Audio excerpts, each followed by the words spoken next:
So we're back in session at 6:32. We're running behind a little bit, but we're gonna go to the public items, which are food. Is Tanya back? Sorry. And you back? She is, yes. Yes, I'm here. And this is the public portion of the meeting. We have two pieces here to begin with. And sorry for the delays on our closed session. Sometimes we go longer than we expect, to be very honest with you. Maybe we should start at 3. Well, I'm beginning to wonder here. Yeah, noon and we'll make it by 5. But the next item is, and it's certainly what we have done, and Teresa here before, but Thomas, you're gonna take us through the possible annexing of parcels on 1141 Laurie Lane and 1160 Laurie Lane, correct? And designating as commercial. Yes. Are you gonna do public comment first? We're gonna circle back to that because we are just the time considerations, we won't be up at this point, and then we'll circle back to the public comment and the mayor's report. We'll go back to the agenda. Thank you. Okay, thank you. Maria, can I share? Yes, I just gave you ability.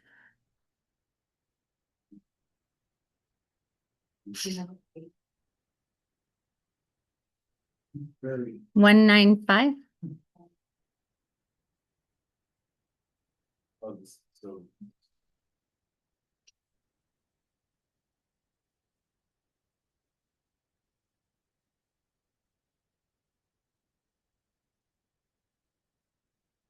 Okay, maybe not that. It's fine.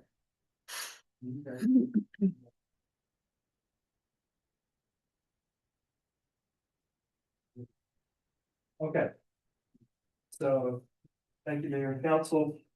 This is an annexation, as you noted earlier, you have heard from the applicants in prior meetings with regard to their initial petition for annexation. This began back in May of 25. They've been through a couple of planning commission meetings with regard to conceptual planning input, and now they are coming for potential annexation vote. This is for Laurie Lane. It's 2 pieces of property. One is 1.02 acres at 1141 Laurie Lane. The other is 1.9 acres at 1160 Laurie Lane. Those are directly across the street from each other. The location for the annexation is directly across from the Black Rock Hotel, kind of right there where Jordan L. Parkway hits SR 248. The proposal, generally speaking, for the 1.02 acres, the smaller lot, is to look at maybe a small commercial development, maybe a coffee shop, something like that, a restaurant, detail, something like that. There had some potential tenants lined up. It would include a drive-through facility in that location, which was noting that they're proposing that the annexation come in as commercial zone designation.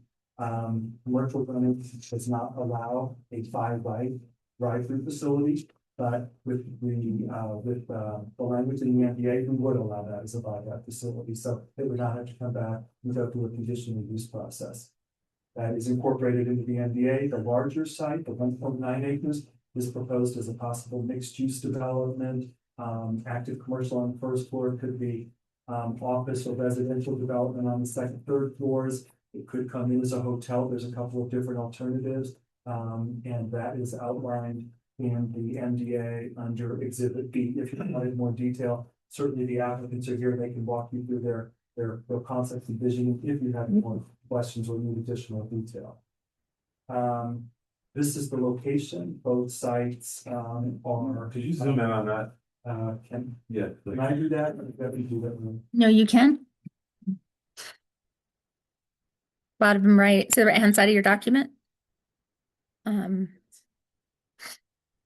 right, Tom, can you just circle with your arrow, show me the 2 lots? Sure, this is the 1.9 acres. Do you see that? Yeah, so that's where the food truck sits every day, Yeah. correct? And then that's. And then the smaller site. And that's basically Did you sign that, extra Marty? parking, right? Okay, I got it. And then the smaller site is right here. It's hard to see my cursor, I'm sure, but it's right here. That would be where the smaller potentially coffee shop drive-through facility. And Okay, again, got it. Black Rock is right over here, kind of where that north arrow is. Yep. Let's see, they've gone through some planning concepts with the planning commission as part of an annexation and a zoning designation. It's important to ensure that we look at the general plan in terms of compliance with the general plan. I've got included here the vision statement, preserving outstanding views, cultivating a neighborhood atmosphere and building a connected community. Under that are components relative to transportation, open space protection, economic development.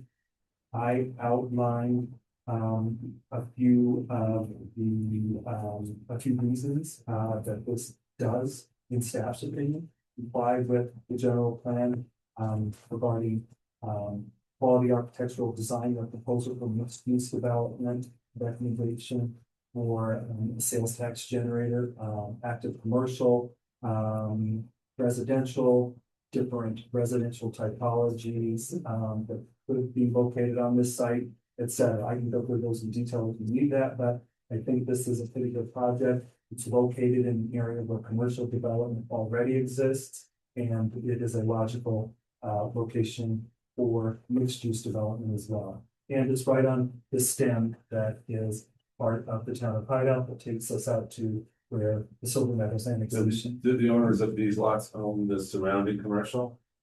I don't believe that They do they not. own any surrounding land. Is that correct, Teresa? Yeah. Okay. No. So that's my report. This is the annexation master development agreement. I can walk you through just a couple of maybe noteworthy items.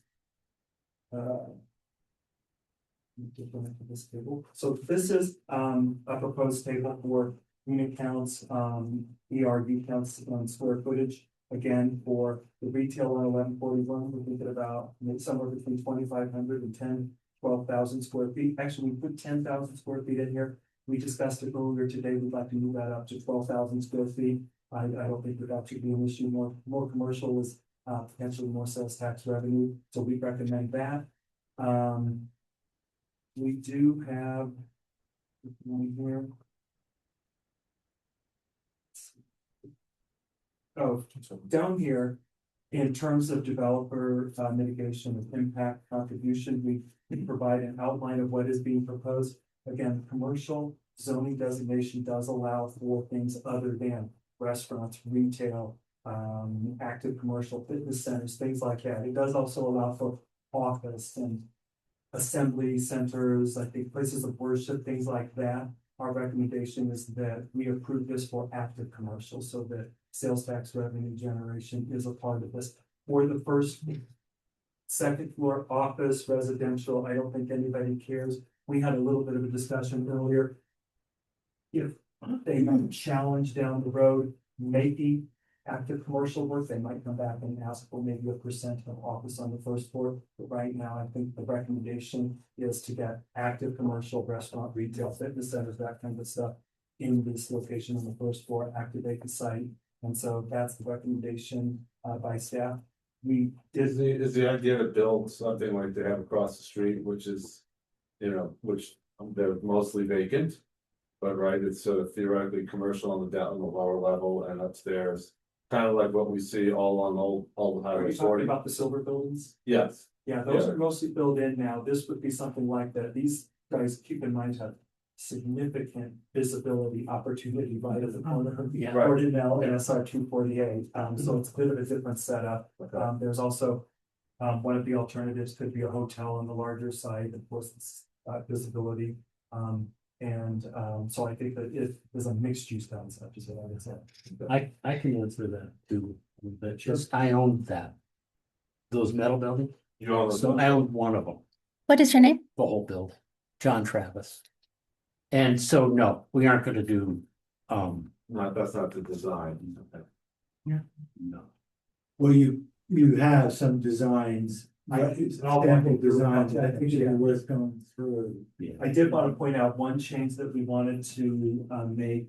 In here, we know active commercial for 1141, we say limited to active commercial uses, including but not limited to restaurant and cafe uses, etc. We want to expand that to include what we put for the larger piece of property, which is limited to active commercial uses, including but not limited to restaurants, cafes, grocery or convenience retail, general retail, personal services, fitness centers, and similar pedestrian and commercial uses, just to expand after that. Can someone speak to the parking dynamics out there? Because when I see fitness and I think of high density, it doesn't look like there's a lot of parking capacity. So my question is, are there particular uses that should be restricted? If the hope would be that, that a fitness center would be part of a mixed use development, and there would be shared parking opportunities, but I can certainly let John and Therese speak to that. If either way, they don't have a finalized concept plan at this point, they're still working with tenant mix, et cetera. But either way, they would have to meet our parking requirements for the uses that they do propose. And that's based on square footage. So for example, if you have a ground floor of a 3-story building on the larger site, and you had a fitness center and a restaurant, you would meet the parking requirements based on the square footage of either. What is that? What is that ratio?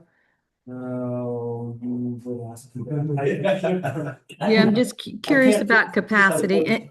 And regardless of the ratio, I mean, there are particular uses that can suck up the parking, and therefore it cannibalizes some of the commercial around it, which obviously we'd be very focused on. So I can speak a little bit because I developed that a whole project there before COVID. I don't know if you remember the grocery store going in there. Oh, yeah. So there's over 100 car parking, surface parking that we can do. But if we do condominiums on the second, third floor, we'll do underground parking for those condominiums, so that just strictly the commercial would be in the service. Does that make sense? And you know, Thomas is using the term fitness. It's not like we're out looking for a fitness business to be in there. It, you know, something could work out, but I don't see it being, you know, you're right on that. In fact, a lot of retail or strip centers don't want fitness because they don't want all that parking. Right. I have yet to see a successful commercial strip anchored by fitness. You're right. Yeah. So You're that's right. why there may be some, restricted You also have uses that we fitness can across the consider. street. Yeah, Not putting it you're up. right. A lot of our gyms, You're right. he's got their fitness center. Right, true. Yeah, that We is. could that's swap fair. fitness center for personal services or something like Yeah. that if you wanted, if that's Yeah. a better fit. So it's. Mhm. The other dynamic I've seen is, you have high hopes going in, and then it just doesn't pan out with the merchandising mix that you're able to get in. And then you do end up using it for church or worship, and it just becomes a gravesite of a commercial strip. So again, I'm saying there are a couple of restricted uses that I'd like to consider as part of this. Could there be though, maybe not big fitness center, but like a personal training or a small? Well, that's different. I mean, you just limit the square footage, but you get what I mean. You're not going to put Planet One or Planet Fitness or whatever it's One of called. those over off of Highway 40. The small private gym kind of thing, that's what you're talking about. Lunch place or something like that, it's not. Lunch. No. Not another basin rack. No. No. So, yeah, I'll just walk you through a couple of these, so that you can see, this is the smaller site, this would be potentially a drive-through coffee facility, restaurant, so this would be on the smaller side, it's on the left side of Laurel Lane. That's the one that rhymes with Daddy Warbucks. Yeah. Potentially. What's that like? This is Gordon Parkway here. This is Lori Lane's here, you can kind of see my cursor. Here. Then another potential layout for this site, there's not a specific site plan yet done for this. This is a potential, this is from Starbucks, if it were a Starbucks, kind of what their architecture. Well, in C4, it's the Hideout High Altitude Coffee Roasters.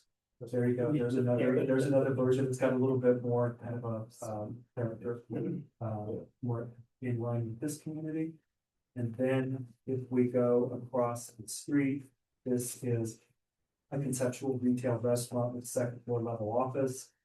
That's an option. These are just, again, precedent images.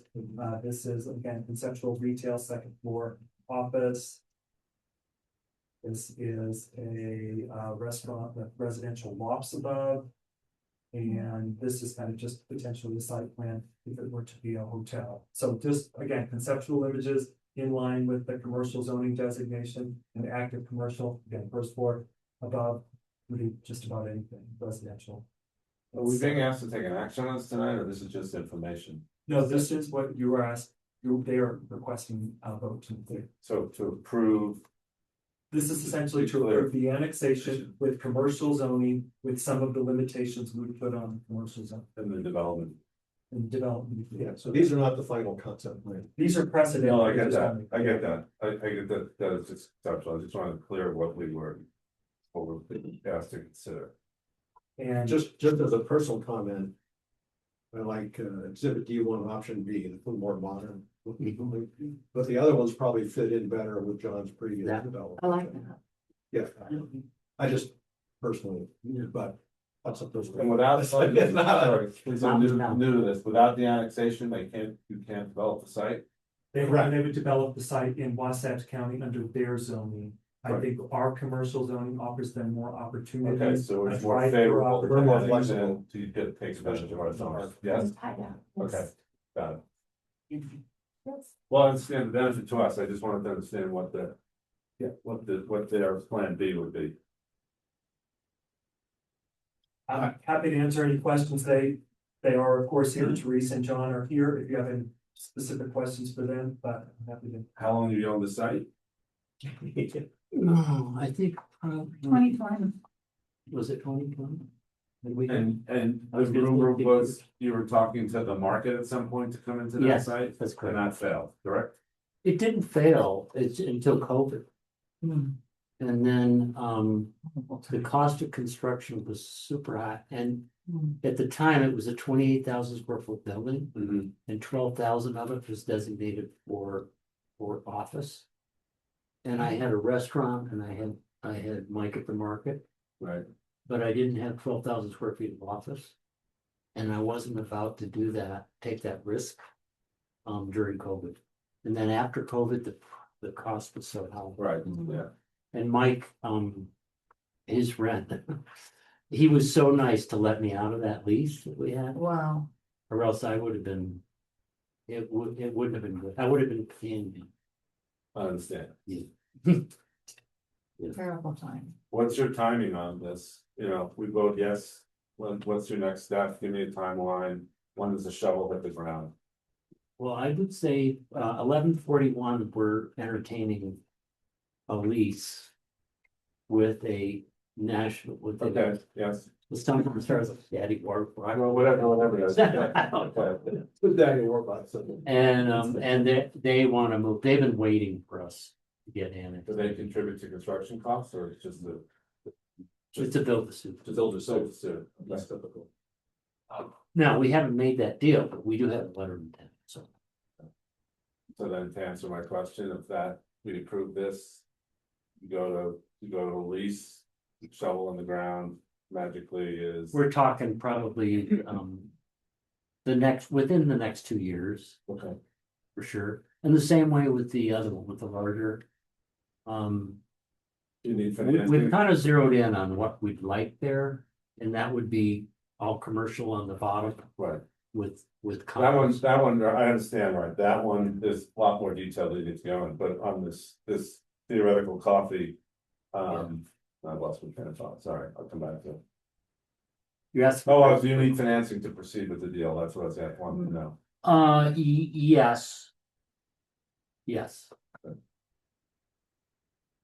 Is that what you do? Maybe, maybe not. I just have a feeling.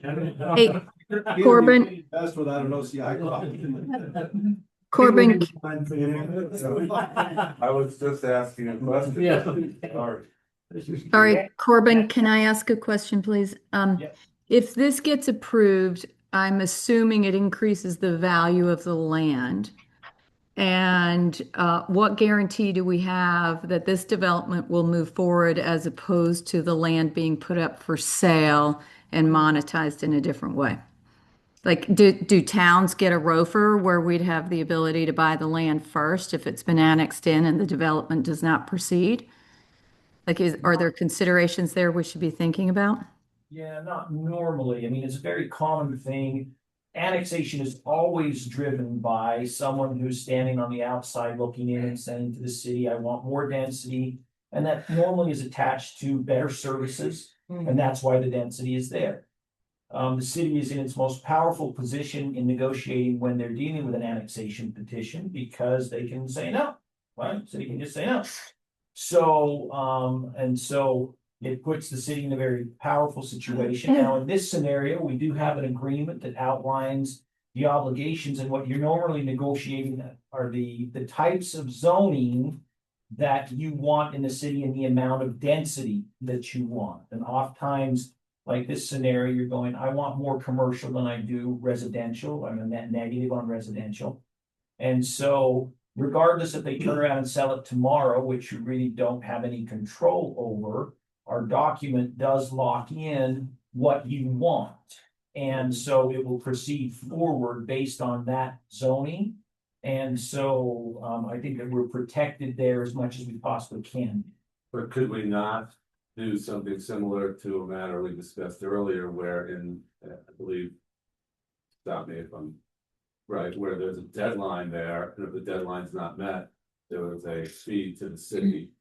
Right, could we not put in this development agreement that if they sold the land, that the city would get some, piece of the profit, or I'm just making something like, yeah, this Tiny's point is a very good point. I've never seen that done. I would be hesitant to probably design the agreement that way.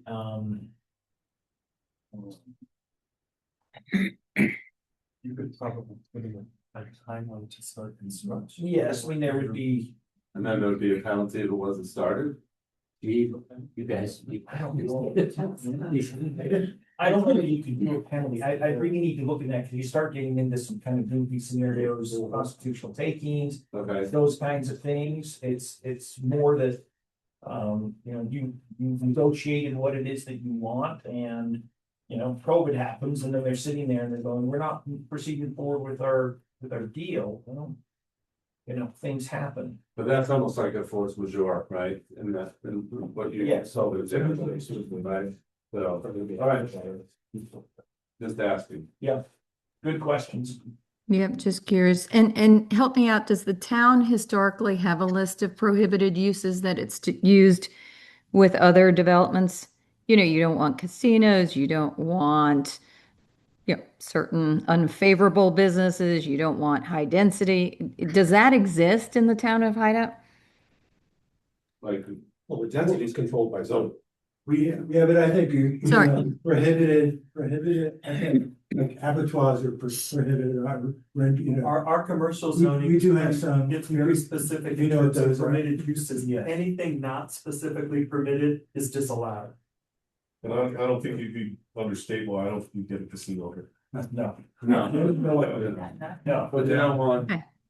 I don't think we want a tattoo parlor, Right. okay? Let's keep that at the Yeah, we don't reasonable. want a vape shop, we don't want a casino, like we don't want a betting hall, we don't want some of those undesirable things, but obviously, we want the commercial. I don't think that we can control, and I mean, look at the list of permitted uses in our commercial code that's what you've got, right? And you're. Yeah, but you often see a development agreement with a list of prohibited uses. Right, You can do that. Yeah, that's my point. So that's where I was at to Tom, so if you think we're protected by the zoning code, or do you think we need to throw something in here? Give me 1 second. Okay. Stop sharing something. All I have to do is reference the code, I hate duplicating. Good point, Right? good point. We may not have everything that we want to prohibit. Right. No, well, that's the question. Right, that's the question, yeah. Anything additional that you want to prohibit or allow, you can put in the MDA. Fireworks manufacturing, we might want to stay out of that. It's debated. Coffee roasters and Roman candle shop, right? I don't think so. Let me show you. Here is. You get my point. You just protect the viability of the property Yeah. very There- long There are term. certain types of businesses that we do have to constitutionally allow somewhere in the city. So that's the hesitance that I've got, that I would need to look at our zones more closely on that. Anything that we can do, certainly you put it in and say, we do not want these types of businesses there. What are the letters mean, Tom? So the C, I'm just kind of going beyond residential because I don't think that's important for this. So I'm going straight to commercial. C means it's a conditional use. P means it's a permitted by right use. So here's all of the commercial that is allowed in the commercial zone designation. Big box retail is a conditional use permit. We're not proposing that. Convenience store with no drive-through support could just be like a walk-in grocer. That's probably something we would want. Daycare center, we didn't include that. That's not active commercial. Fitness wellness center is a permitted use. Gasoline stations, a conditional use. We would necessarily want that up there. Maybe It's orders. Grocery, healthcare facility, hotel. I think we did include a healthcare facility, if like doctor's offices. Again, it's not a source of sales tax revenue. We did allow for the hotel. It allows for kiosks and street vendors. Meeting facilities, again, not something we're recommending. Office, not something we're recommending on the first floor. Then you get down to personal services, that's allowed. I think we talked about that being okay. And then skip the conditional use permits and go down to restaurant and retail. And there is a theater on the bottom. I don't know that there's space and parking allowed there. But these are all of our permitted uses. And Thomas, how do we think about the infrastructure that's going to be required to support this, or the costs into the town? I don't know how these lots originally got developed out with So these respect to what lots- electric runs out there or sewer or whatever today. I think that, so the connections, so the Wasatch County has Jordan L Parkway and I guess Lori Lane now. With this, we would, it would be our understanding that they would connect to the infrastructure that is in the Jordan L Parkway and Lori Lane right now. There is existing infrastructure development out there, so those are both Wasatch County roads, I would think. Yeah, and so that would not be our responsibility. It would be our responsibility, wouldn't it, for the, or maybe not, for the hookups. Is there anything we would have to maintain, sewer, water, drainage? I don't think so. I think you guys would connect right. If you're into- connecting right directly away. to that stuff, then that would not be the case, okay. And I knew plowing the roads would not be a responsibility. All right, so that sounds like a good deal. Simple. You guys pay for the hookup, we don't. So I like your project. I'd like to, since you presented as a concept, way back when.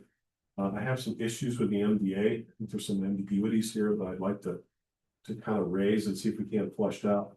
If we could go to page 195 of the packet, and when I say 195, that's the gray box in the lower left-hand corner. Everybody has different numbers, I guess. Letter K. Ambiguities make me nuts because I think that's how we get into trouble. And it says developer shall have the vested right to develop open parens X ERUs close parens. I don't know what that is. Is that 10 ERUs or is that's something that's Roman numeral 10? I don't know what that is. Hey, what's that? So we accepted those changes, and I think you guys got the version that shows All the changes. all of the changes Yeah. before they were accepted, and so the X number of units. That's been filled in. has been filled in. Can I share? So Yes, please do. I'm going Go off ahead. the public packet. Yeah, me too. And Yeah, so that's fine. public packets reflects open friends, capital X, Yeah. ERUs, close friends. And so I want, what's the number that's gonna be in there? Yeah. A couple of X's. And there's a number of, as Brian pointed out, there's a number of things like that that is in the public packet that may not be in another packet. But I have a problem with ambiguities because I'm convinced that's how we get into trouble. Oh, no, yeah, we would never sign this document without those filled. Okay, Yeah. so that'd be the first one. That I'd like to know, how many, what is the cap on ERUs for this project? Is there a number? Okay. While you're working on that, I'll raise another one, so we make the best use of our time. Page 201, section 3.5. Again, I like your project. I'm not fond about the public version of the agreement. Page 201, section 3.5.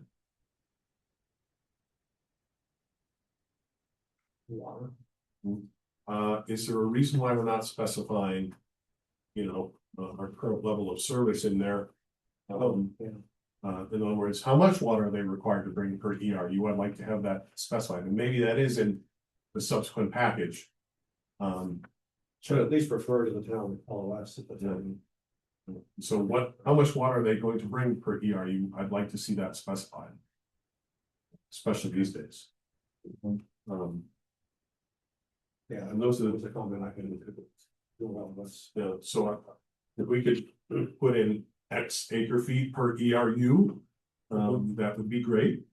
And then if we could, if Thomas, if you found the, We'll come back up there. okay, yeah. And then we'll come back down to the water, but yeah, we can put that in as a division. Yeah.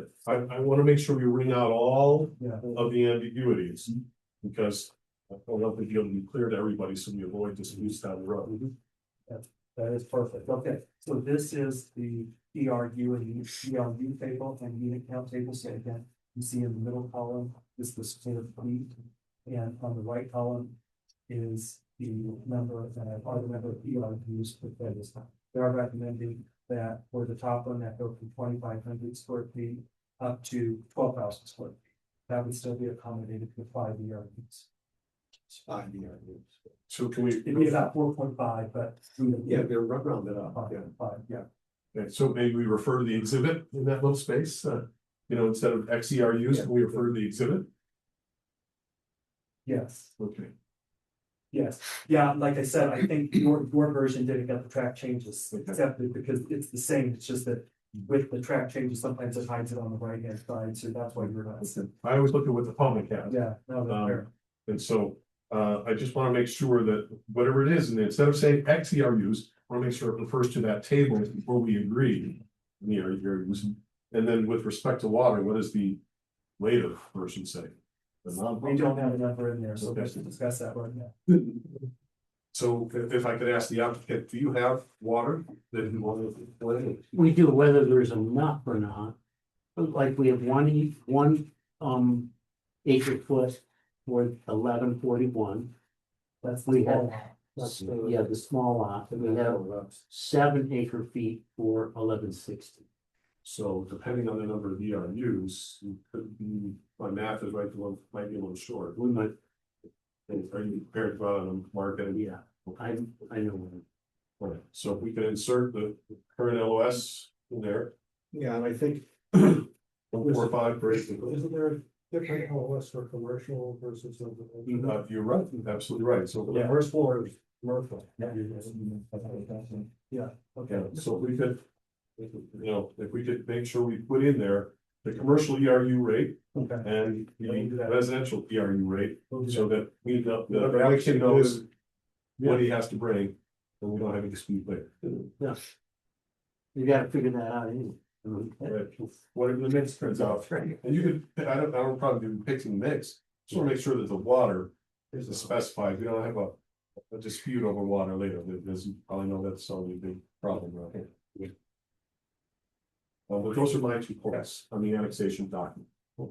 And how many acre feet did you say, Jim? 7 on the, 7 and 1, so a total of 8. So at 0.45, that would come out to, 5.4 just for the residential plus the commercial, so. But you're not too far off at that. Thomas, look at paragraph 1.6. I think the last sentence is either meant to be a note. Or it's just worded improperly, because it said we intend to utilize.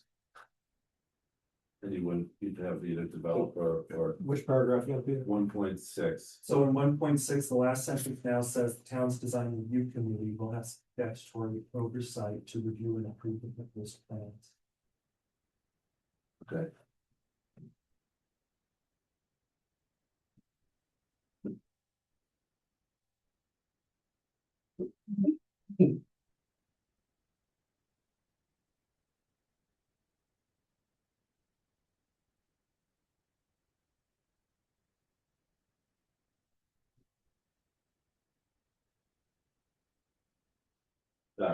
Then Just a clarification question for us. Do we put a separate design review committee for each taxation? Subdivision, how do we, We have a design review committee that's made up of, or is it just one? we just have one, yeah. But the- Hideout K and MDA has their own. That they have their own DRC, but yeah, that's right. Now, do they have to comply with both DRCs? No, Does they overlap, or it's just either one? outside of the master. Okay, there's just one outside, okay, good. Yeah, Yeah. and I should note that we did make a recommendation up here, if you can kind of see my highlight, yeah.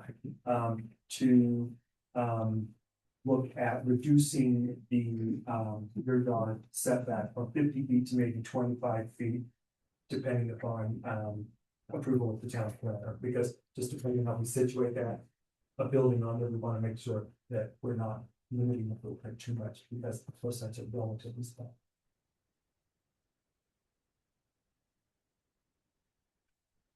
This is where you make commercial. So, I only had two comments, and I think I gave them to you previously. And that was about if you do that, I think, project one, the coffee roaster, so to speak. And you have a draws through that we have some good safety markings crossing from the larger residential area. And then two, that there be some trails that connect. Because one of our goals for the town is connecting the entire town from Richardson Flat to Golden Eagle Road and having trails cut through there. So consider all that as part of it. But on the safety side, there's a lot of children. We have our grandson who lives over in that area. And there's probably more children in that, between Retreat at Jordan and Park's Edge. So just want to make sure that we're safe and we have good markings there, and that if you're walking from one side of the Jordan Hill Parkway, there's good safety features. Yeah, let's talk about that a little bit, because it's not that we know all the answers. There is a sidewalk, believe it or not, right in front of 1141. It's already there. And there's a sidewalk going down the side. So, and that meets the trail that goes over to Richardson's Farm. Now, the question that we have, that we talked about earlier, is the painted crosswalks. So now we're on to a county road, right? So we're not exactly sure. It's not the town's responsibility. Well, we work with UDOT quite regularly for improvements, and I'm doing that on a regular basis with all of UDOT, and we're working with Wasatch County for improvements of our safety and emergency management. So we're working quite closely on a regular basis with both the state and our county. So we would just want, and I'm not sure if we can write this in there, but I want a commitment that, we build this with. I think it needs to be done anyway, doesn't it? I mean, if to get people from where the residential is now over to Richardson Flats Road, across the street. there's gotta be crosswalk. Well, they could go back in trails, but no matter what, we want, you know, Yeah. that's the goal. Sure. And part of it is you're sitting in that middle, Yeah. and part of it is, you know, we're developing Richardson Flat, and part of it is we wanna connect, you know, all the areas from here all the way over. So that design concept needs to be, you know, considered.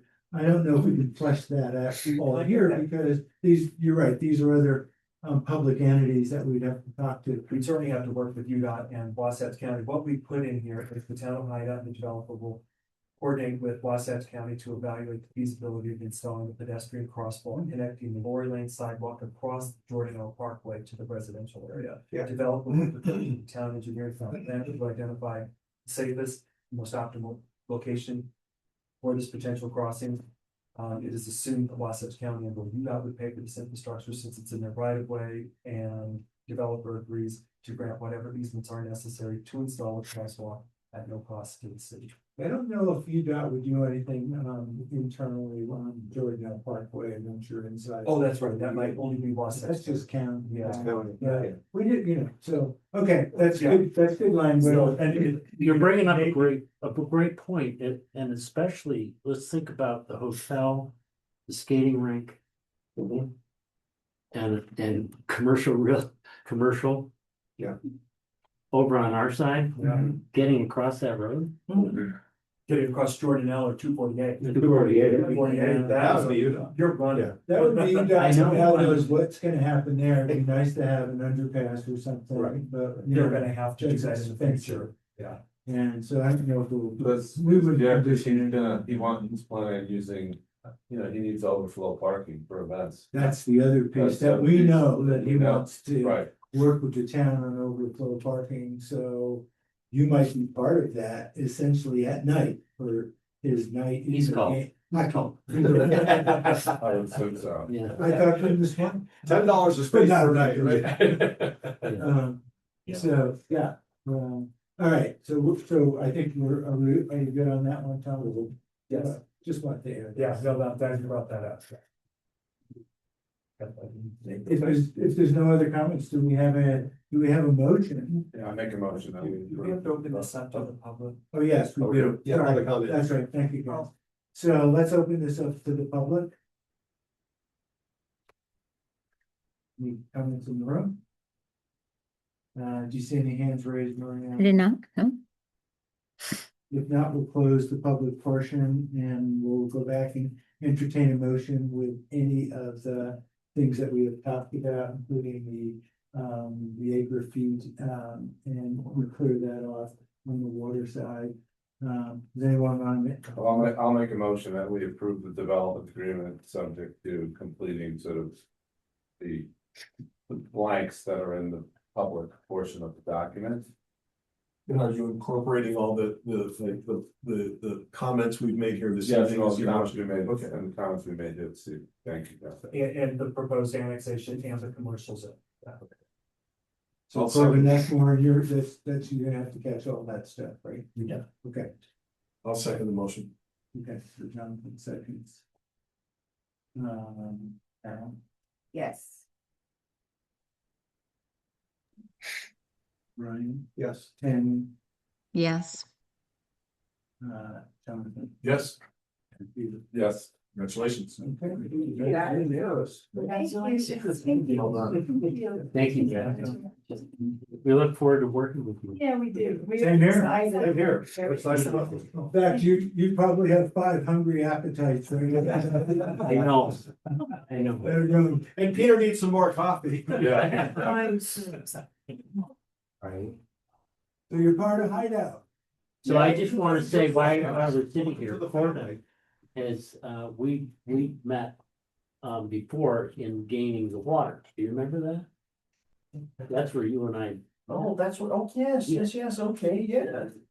so anyway, we're all in this room together. Yeah. That's right. Yeah. Yeah. Thank you, guys. Thank you. Thank you very much. Yeah. Thank you. Okay, let's keep moving on. That was a 10-minute conversation. Yeah. We didn't bring it till midnight. I think we need to revise our Yeah. time estimates. Especially on the annexation. That's totally inadequate. Okay, Katie, are you on? We only have one more public item here, and then we'll revisit our standard agenda here. Katie? Yes, I'm on. I'm probably not as exciting as growth in commercial that Thomas just presented, but Yeah, but all I'll those numbers are in your future projections suddenly, right? yeah. Well, Well, we get to add more. yeah, so. So if I you want to guess go to go for it. the budget presentation, please. Yes, bear with me.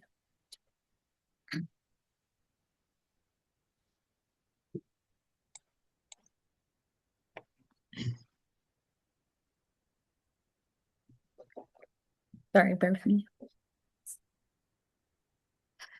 It's right there, number 2. It Page is. number 2.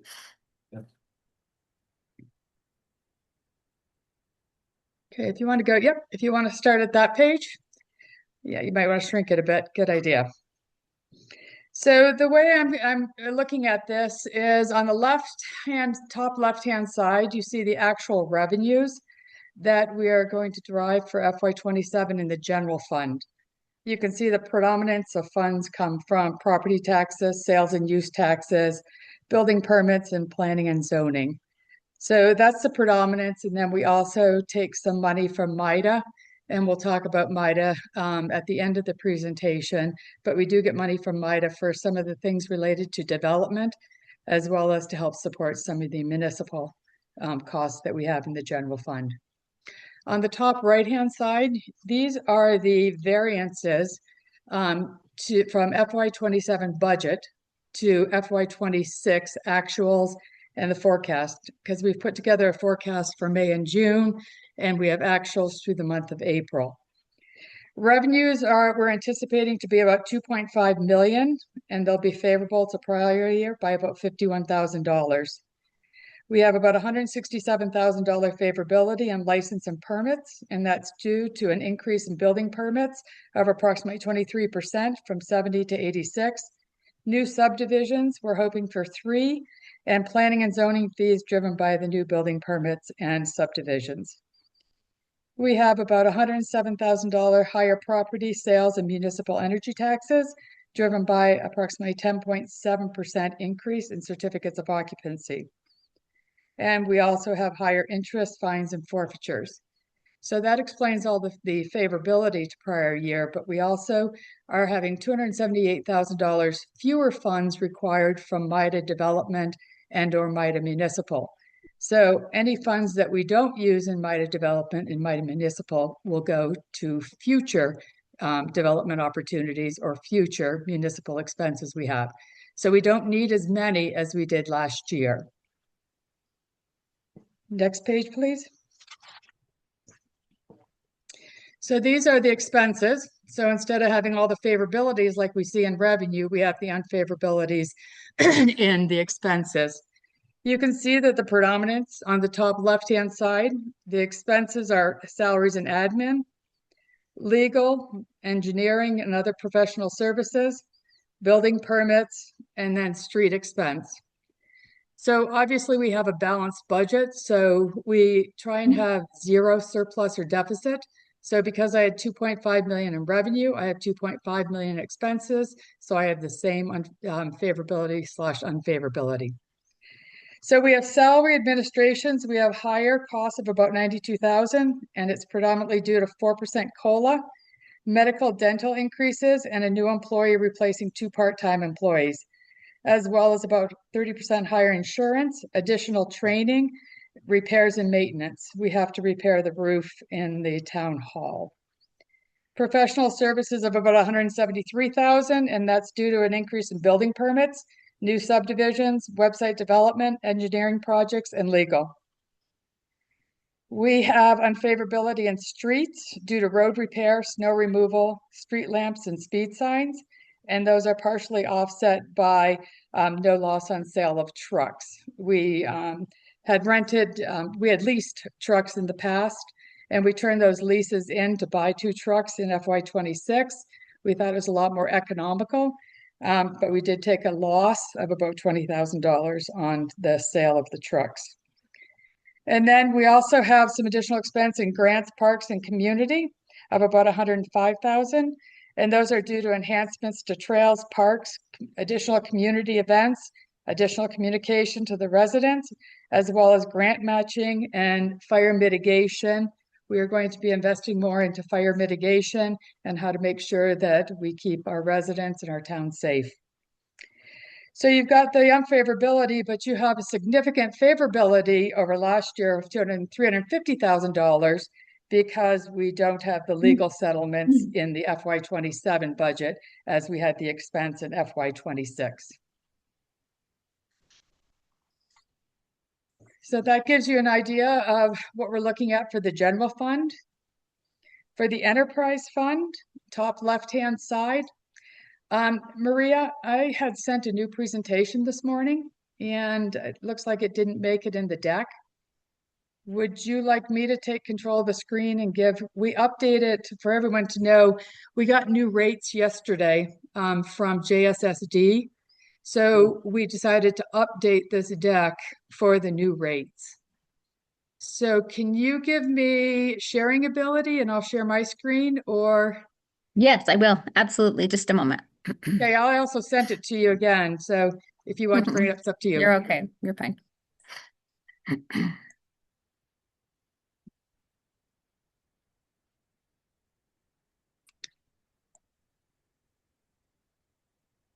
Okay. So are you able to see this, or? Are you able to see the presentation? There you go. Yes, we can see it. Can you make it a bit bigger? Yep.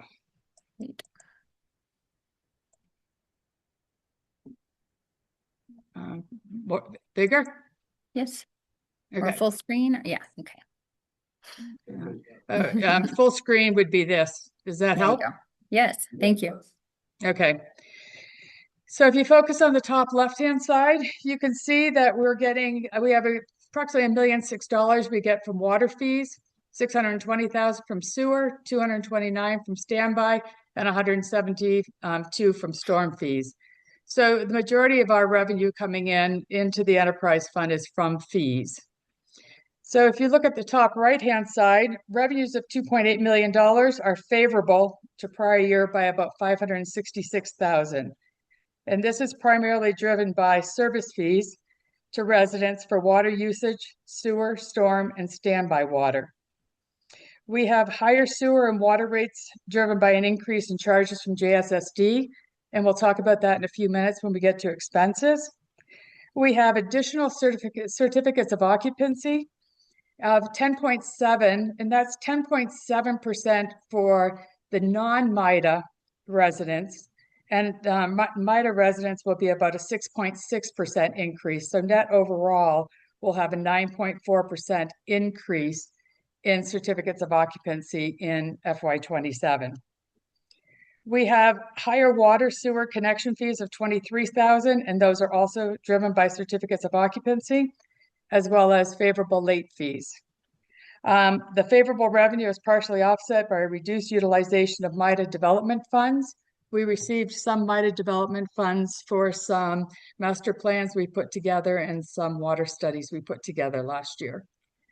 So overall, we're looking quite good in the revenue favorability to prior year. But if you go to the next page, you can see, oh, I have to do that. Sorry. Oh. If you go to the next page, you can see some significant unfavorabilities. So on the left top side, you see that salary and admin, we have about 973,000, 850,000 from JSSD.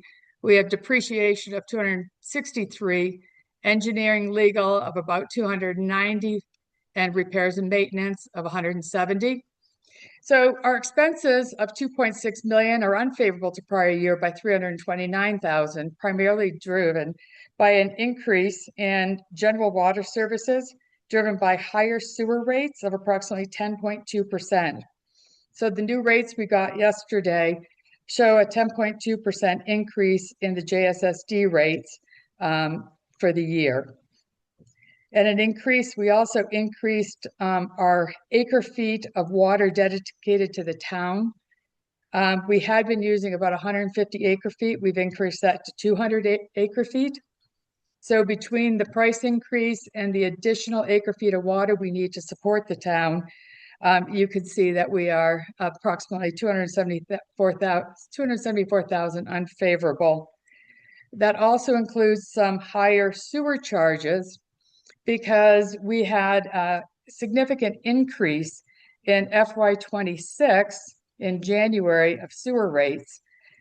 So at this point in time, we have to obviously push those through on the expenses because we're getting the expense from JSSD, but we also are going to be putting those fees to our residents. So our residents will see some fee increases again next year, in addition to what we did this year on the fee and rate schedule. We have approximately 112,000 increase in salary and admin. Again, that's due to the COLA, medical dental expense, new employees replacing 2 part-time employees. So the same as it was in the general fund. We allocate between the general fund and the water fund based upon overall expenses, but it usually ends up to be about anywhere between a 48 to 52 to a 50-50 split. And then we have higher depreciation expense due to us purchasing 2 new trucks and a pipe upgrade in FY26. The unfavorable expenses are offset by approximately 45,000 in lower public works expense, primarily driven by fewer repairs and maintenance because we had significant pipe repairs for the Todd Hollow apartments in FY26, fewer water meter replacements, and lower lease costs due to the purchase of these 2 trucks. So we're looking quite good in the revenue department, and we've got unfavorability in the expense department, but overall, we are showing favorability to prior year of close to 150 to 200,000.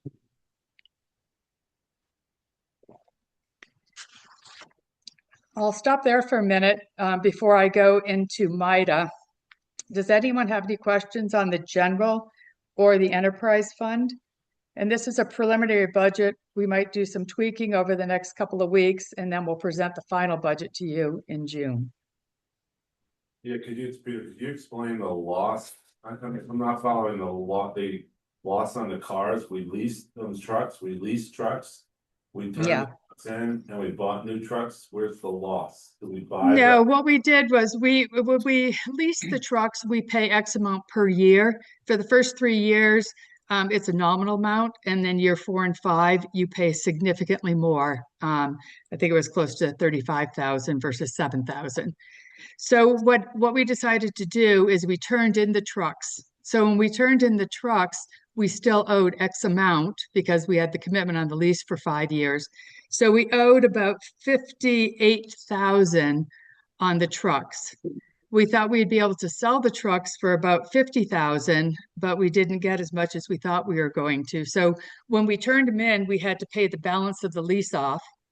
And if there was, well, actually what we had to do is we looked at the value of the truck at the time that we turned the lease in, and the leasing company said, okay, the value of the truck is worth $58,000. So you have to pay us $58,000. So we paid them $58,000. We put the truck up for sale and we got about $48,000 for it. So we had 2 trucks and we lost about 12 on one and about 8 on the other. I can get you the exact numbers. That's okay. I understand. Yeah, that was confusing, yes. But it's the good news is now we own those trucks. There will be a significant residual value at the end. And it was the right decision to make. And we're contemplating returning 1 more lease in FY27 and purchasing another truck. That way we'll have 3 purchased trucks and 2 leased trucks going forward. So we will always have 3 trucks in play at any point in time to service our snow removal. Hopefully next year we'll get more snow.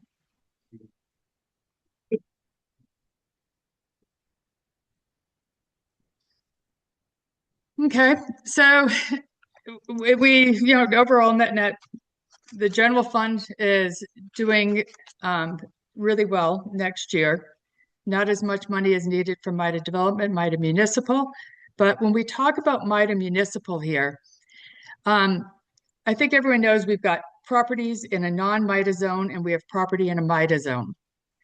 The properties in MIDA zone are Deer Springs, Deerwater, Lakeview, and Claim. We pay our taxes, or the MIDA, I happen to be in MIDA, pays our taxes to MIDA, and then MIDA remits the money back to us. So it's divided into two different groups, MIDA municipal and MIDA development. So of our property taxes, we get about 25% of our property taxes goes to MIDA municipal and about 75% goes to MIDA development. So the MIDA municipal funds are really supplemental funds to the general fund. So when the general fund needs additional money to be able to balance out their budget and come to a zero deficit or surplus, we can take money from the MIDA municipal. So next year, I'm anticipating to about $127,000, which is about $6,000 more than this year. And you can see it's about a 6.6% increase in the MIDA that I talked about earlier. Transfers to Fund 10 from the municipal services. We had 142,000 transferred in FY26. We only believe we need about 80,000 in FY27. And then MIDA charges an administration fee of approximately 10% for for the work that they do for us. So net, we'll get about 35,000 from MIDA for the municipal fund, and it's going to be about 67,000 favorable to last year. We add that to the cash balance that we have, and we've got a little over $200,000 in the cash accounts that we can use for any shortfalls, if we have any shortfalls next year.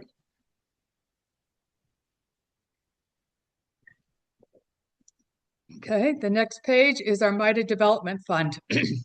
This is where the chunk of the MIDA property taxes go.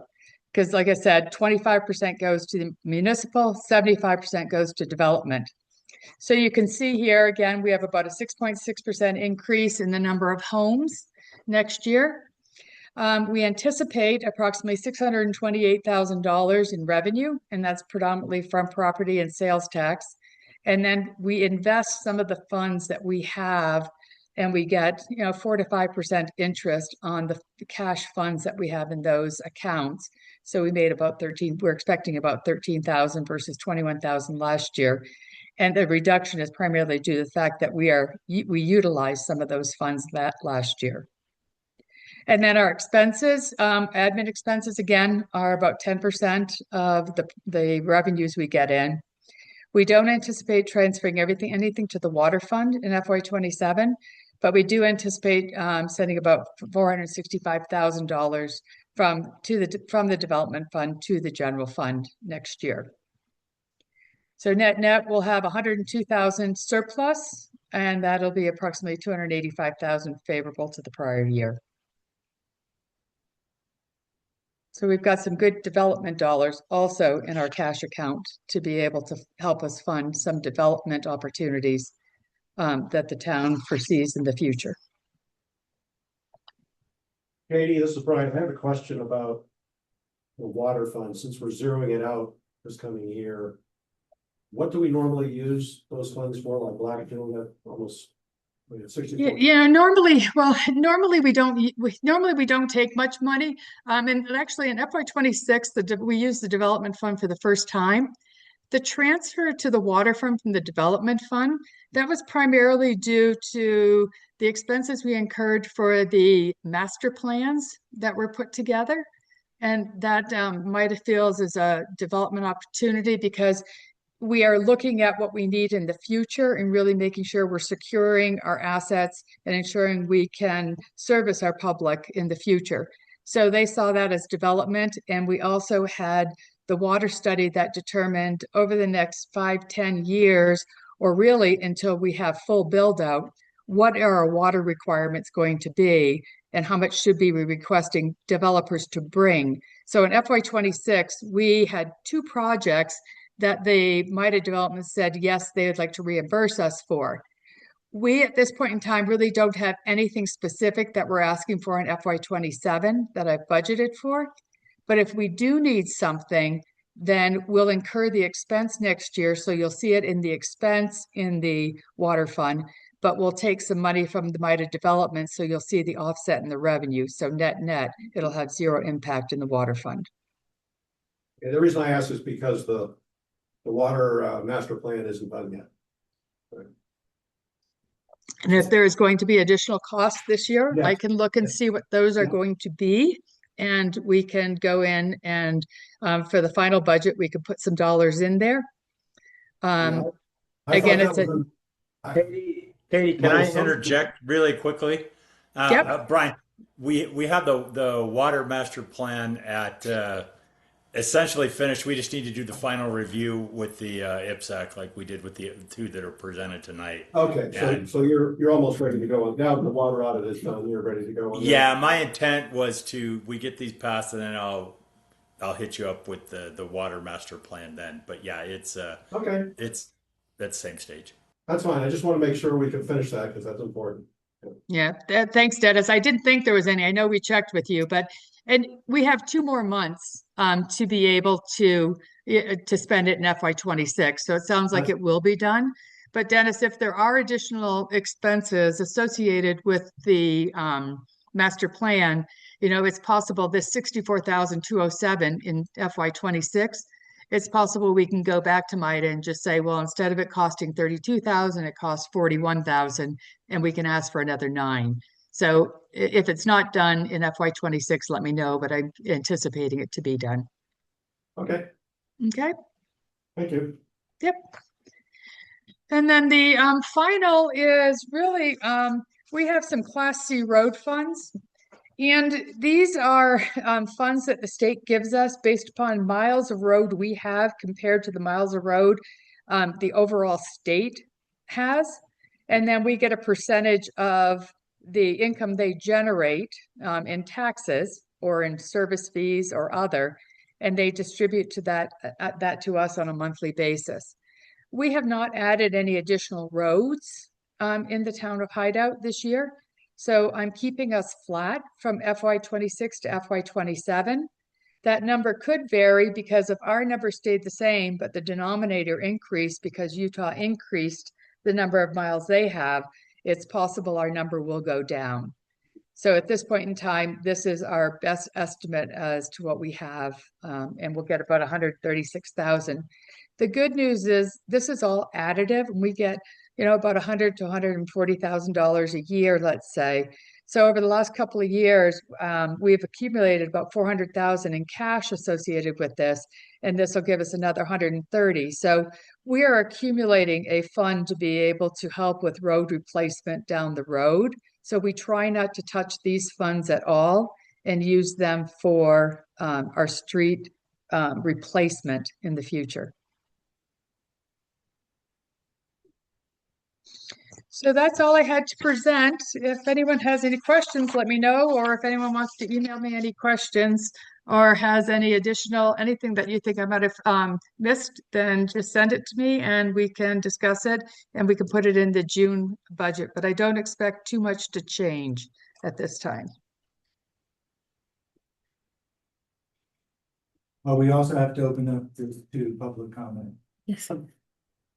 Any, before we do that, any final comments from the council?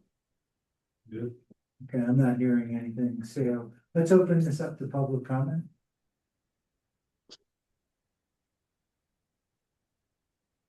Not hearing much either. Do you see anything I on don't. raised hand? No. Then I'll close public comment and entertain. I think we need to entertain a motion on this, even though it's not final. Is that correct, Clevin? We want to double check on it. But it is designated as a temporary budget that we will be acting under, adopted. So we need. So need a yes. motion to- Yeah. Yes. So is there a motion to adopt this? I move we adopt this budget as a temporary budget. And I second. Okay, Jonathan, Yes. Tanya, Yes. Peter, Yes. Carol, Yes. and Yes. okay. I think we're done with the public comment portion of thing. Just double check on this. Is there anything else, Maria? I didn't see anything. No, just if you might just mention that, that third one, just that will not be discussed, in case anybody missed that. Number 3. Number 3, So when will we discuss it? I think and Jan would know more than me, maybe June and July, June. Yeah, that's right. Yes, Okay.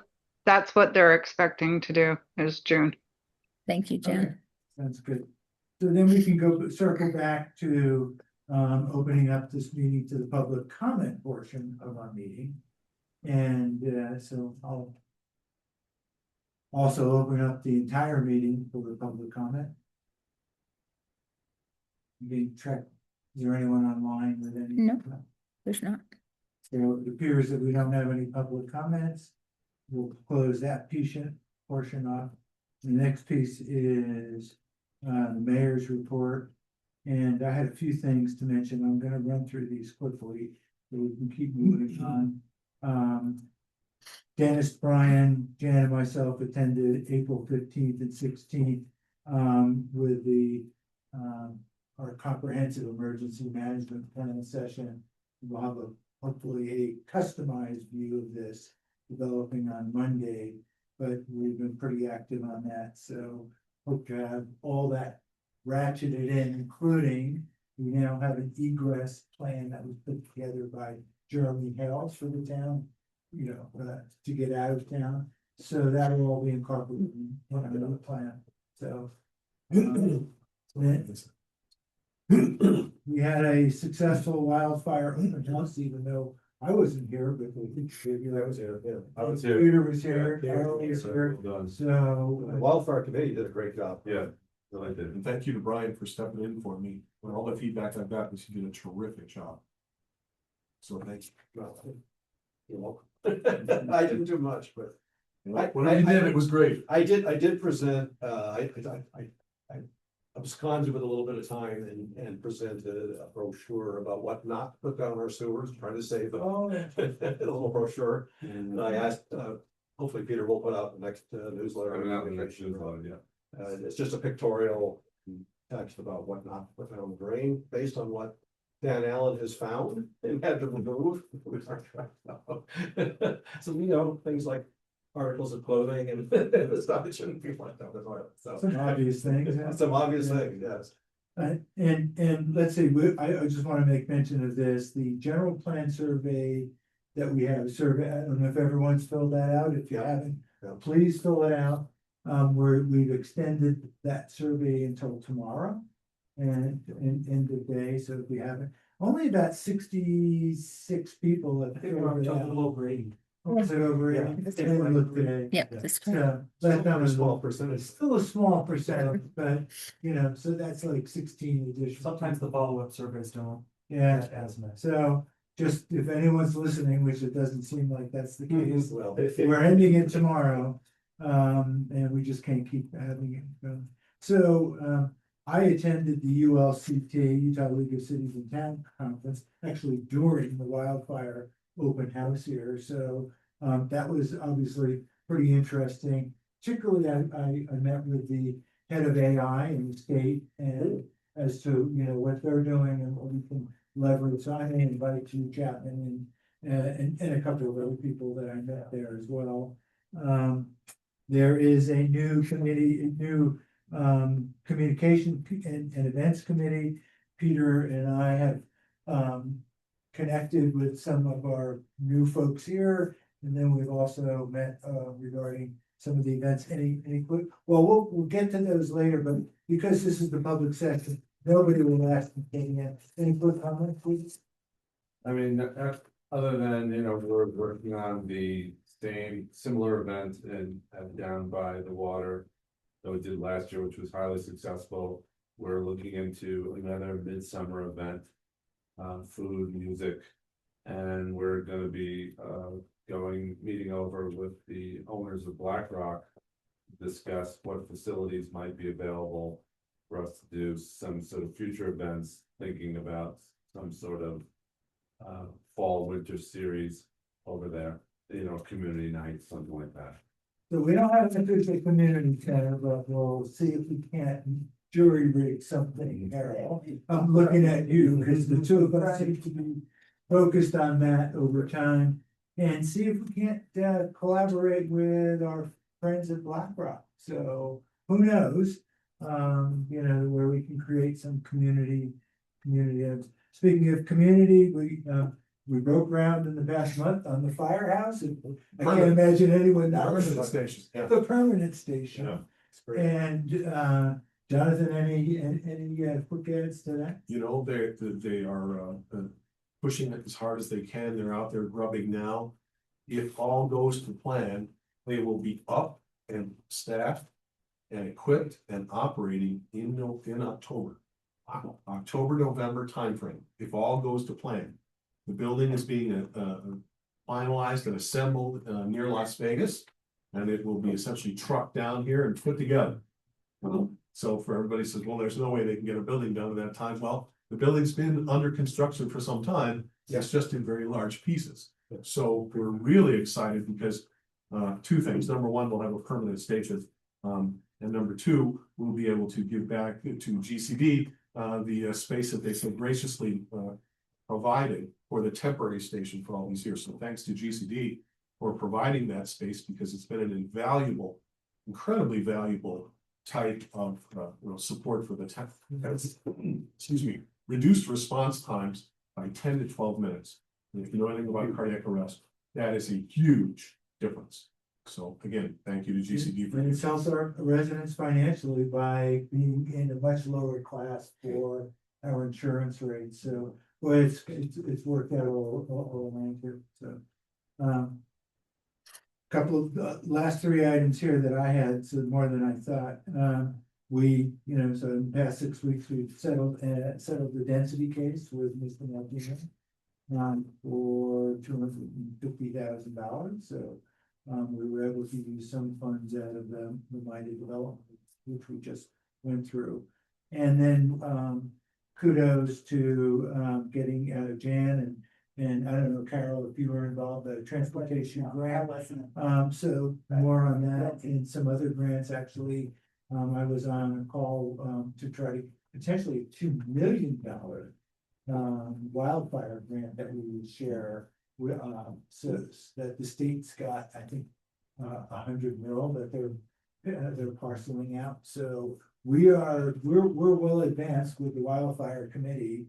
I mean, they've really done yeoman's work in all of this. So got to give that a lot of credit, and I think that's putting us in the forefront probably to get this grant. We had what's her name, Nancy O'Toole, we talked to the other day, and she's kind of leading this.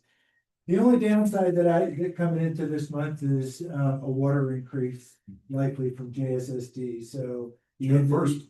June 1st. And the first tranche. First tranche, so there will be 2 tranches. So we just have to pass that on to residents, and we're going to make sure that that's clear coming out of this meeting.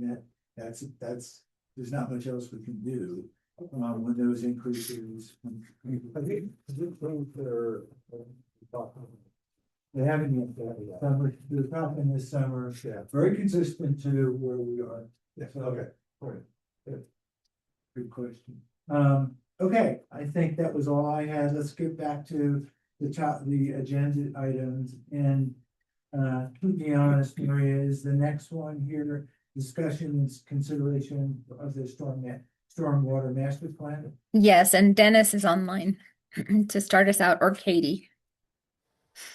Let's turn it over to Katie Jacobson. She's the one that put together the master plan and is best suited to present. So, Katie, you're on.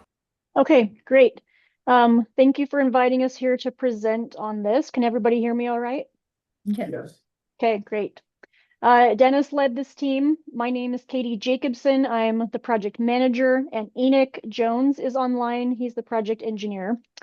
As we built this master plan, this kind of goes through the steps in our process. So we start out with data. We take your town's GIS data, which was very good quality data for this effort, and past modeling efforts from your previous consultants, along with working with Dan Allen to talk about how things actually fit together on the ground. We used that data and began to build the model. And from there, we then look at the area characteristics. And so on the left here, we see these are the drainage subbasins that show where drainage comes from into the town of Hideout. And then blue is natural drainage ways. And so you can see these basins extend quite far east and south. Let me turn on my laser pointer. There you go. So we extend quite far east and north of Hideout because we need to account for any water that may drain into the town system. And then on the right, for the same area, we look at soil type, whether the soils are, for example, gravels or more like clays. And then we take the land cover. And so we've used some available data sets to look at land cover. And then we've supplemented that with the known developments in the town. And so on the left is the existing, and you can kind of see yellow and orange and red is the more dense areas.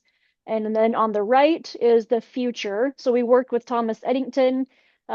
He ran us through all proposed density for all proposed developments.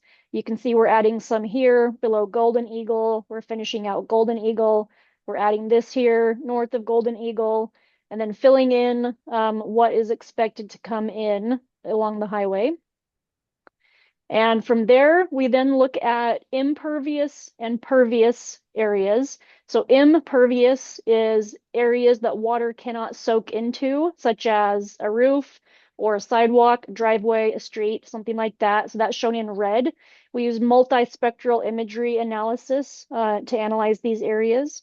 And then the areas in green is pervious. And so those are areas that water can soak into. And that may include something like gravel, landscaping, or natural ground. So we analyze those. The hatched area is also impervious and it's directly connected into the storm system. So we analyze all of that, and all of this goes into the model. We then apply the design storm to the model. In our dash dot blue line here, this is our 10-year storm. So it starts out slowly and rises quickly, and it ends with a total of about 1.1 inches of rainfall. And then the dotted line would be a 100-year storm, ending with about 2 inches. 10-year means that there is a 10% chance of this storm occurring in any given year. And then 100-year, the higher one, means there's a 1% chance or 1 in 100 chance of that storm occurring. We use the 10-year storm to size things like pipes and gutters, roadside ditches, and then we use the 100-year storm to size detention and retention flood control structures. So we apply that to all the data that we've built in the model and look at our results. We then look at this on a pipe by pipe basis. The model shows us the expected water surface, and we can see if it's expected to rise out of any manholes in the storm drain system. And then those would be areas that we would consider to be areas of concern. This has been rotated, so north is to your left over here. This is the modeled stormwater system in Hideout, so you can see the extents of what we modeled. Golden Eagle is, their system will not be run by Hideout, so that's not modeled, but you can see everything else on here that's part of the existing system. And then we come up with deficiencies in the existing system and then recommended capital improvement projects for future development. On here, we've got an image that we've kind of split. So we've got the north part of Hideout, then kind of the central, and then a little bit further south is split here. The areas that are outlined in this green color, we have 4 of those. Those are watch areas that we'd like to look and see if any problems are noted there, that the model indicates there could be issues, but we haven't really seen it yet. And so we're going to watch those. And then the areas in pink are projects that have been selected in the existing system. We have 6 of those projects. And as you can see, most of those are related to existing developments. And so Dennis and the public works staff are working together to determine if there's any developer responsibility to resolve those. But for now, we've just included them in the master plan. And then going on to future development, the main areas that we identified is this area north of Claim. I believe that's going to be Wild Horse, that they will need to provide retention. They can't just discharge into Claim or straight out onto the highway. They need to provide retention. So that's here. And then Golden Eagle, again, their system will be private. And so we've just kind of characterized this with pipes that intercept the flow, that their system can be set up however they've designed it. But we'll intercept the flow and take their flow to regional basins as well. So looking at all of those projects results in this list, I don't have the watch projects shown on here, but these are the 6 projects that have been selected for the master plan. And then we show on the bottom table the projects that would be needed for future development. So I can go into detail about any of these if you like, or we can skip ahead.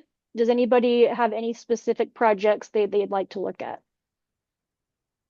Katie, this is Brian. I just want to make a comment. There's a priority column on the right-hand side and then Yeah. for the existing projects. So they're not listed in the words of priority. Right. The highest priority ones are projects that a combination of engineering, public works, and I believe Corbin may have to get involved in this.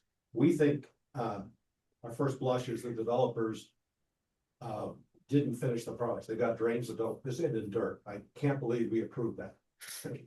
Well, Yeah, that could apply to several of these. Yeah, that's at least 4 or 5 of them, right? Yeah. So, and those are some of the major costs here, right? Because you have to dig them up. Yes. Yeah. So, well, and some of these are real safety issues, right? Because if you get any, as we get rainstorms typically in the summer and the fall, Dan Allen has already reported on, he's had to clean out catch basins in these, some of these sewer that have overflowed and filled up with debris, right? And they flooded homes as well. So they flooded some basements and garages and stuff. So this is a safety issue. Wow. So this is not a nice to do stuff. But we think most of it's responsibility of the developers, but we have to confirm by going back in, and I don't know if Jan's still on, but Jan needs to grant access if they don't have it. To the SharePoint, internal SharePoint sites that have all these plans that we approved, they're not public domain. To Dennis, to Dan, to Corbin, and myself and Jonathan. As the co-chairs of the infrastructure. We need to review that data and probably then pass it on to Corbin to say, yeah, we need to write some sort of a letter to developers that you need to fix this. Yeah. These are basically like should have been that we're not built according to plans. Yeah. Now, if we approve things that weren't in the dirt, then it's our problem. I sure hope we can do that. I can't imagine. And I think step 1 is gonna be an engineering determination of, Yes. does what exists match what was approved? Right. And then to the extent that what falls out of there is, no, this is not what we approved, then Corbin, I think it becomes your issue to just kind of verify from the legal perspective. And then we'll put together an action plan of what do we do? How do we approach the developers with? If we believe it's their responsibility, we approach them, discuss that with them, and see if they have a different perspective, and if so, why? And then we can take action. So on the documents, it's a mess. So, and it's not very well maintained at the town level. What do you, so we can take this offline. Okay. But we need to drill into that because we absolutely need to get those. Because we need to share that with the, whatever party needs that information. And then we can start doing the analytics again, what was promised, what exists. And we need that information. So that's a top priority for me, at least. For all kinds of reasons. Yeah. We don't want people's basements flooded. No. Yeah, definitely. Okay. Okay. The footnote to that is hopefully we're not gonna have to spend They're only $1 million out of the town budget, right, to do this. Well, the priority one here that's in table 5.1 has been an issue for a while. Yeah. And it's a small, it seems to, whether it's small or large, it's priority one. That's the situation where the runoff from coming out of Claim goes over the two road. 48, freezes in the winter. Yeah. Luckily, Yeah. we didn't have such a bad winter with but I don't know what next year is gonna be like, so. On these priority one and hopefully two items we get them accomplished, particularly if we have money for, and this one's 57, so doesn't sound like an inordinate amount of money. Dennis, you're on the line, do you agree? Yes, absolutely. Yeah, these, I did want to note too that there are a couple of these that I'm already working with, some of the developers to remedy. I think that the master plan identified deficiencies, some the town was aware of, but we are actively working on that. And I would say this: I do think we need to step up our efforts and resolve these. But I think the value of the master plan is it did identify them and brought some of these to light that I think were kind of swept under the rug a little bit. Okay, thank you. Any? Okay. Katie, are you done or do you have? Let me go to our summary. So the projects that we just looked at, those would all be 934,000. I think most of that cost should be, probably will be found to be borne by others, but that's just what it is for now. And then we wanted to mention this, the town's system is very new, so you don't really need to worry about aging infrastructure yet. But as you set up the town for the future, consider this in your rates, because 50 or so years from now, you will start to need to start replacing pipes, and you'll need a budget in today's dollars of about $265,000 to do that, assuming a 65-year service life on all of your system. So that's just something to consider. And then we have our recommendations from the master plan. Many of the inlets that gather the runoff in the city don't allow a large volume in, and there's a better style that would allow more in. So we recommend replacing those inlets if possible.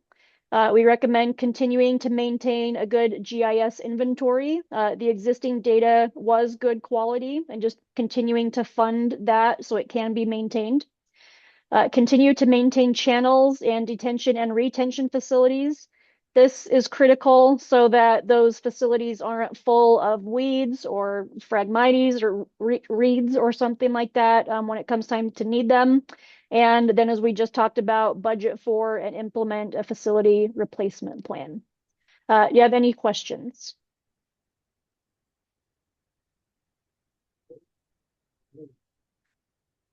Sounds like we don't have any, Katie. Thank you so much for the Okay, presentation. great, thank you. Do we have, I don't think this is open. We don't need public comment on this. Corbin, so do we need a consideration for adoption here? Yes. So do we need a motion for adoption? Yes. I move we adopt this draft plan as the final plan. Ryan moves for adoption. Second that. Second, okay. Carol, Yes. Tanya, Yes. Jonathan, Yes. and Peter. Yes. Brian, yes. Okay, adopted. And now we're going on to the sanitary sewer master plan. Jason, are you on line for this? Yes, I'm ready. Oh, are you? Great. I can share my screen as well. Pull it up right here.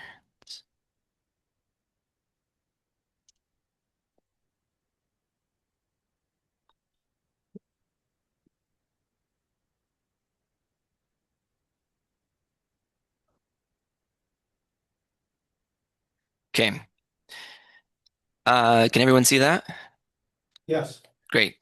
So I'm Jason Biesinger. For those that don't know me, I've helped with the sanitary sewer master plan. So this is just an overview and what we found, also the methodology and process. So the purpose of the sewer master plan is to look at your system, kind of give it like a report card, you can call it, to quantify major infrastructure and identify any deficiencies. It's also a planning document. So in it, we anticipate and plan for future growth, and it's a forecasting tool for future development-driven capital projects.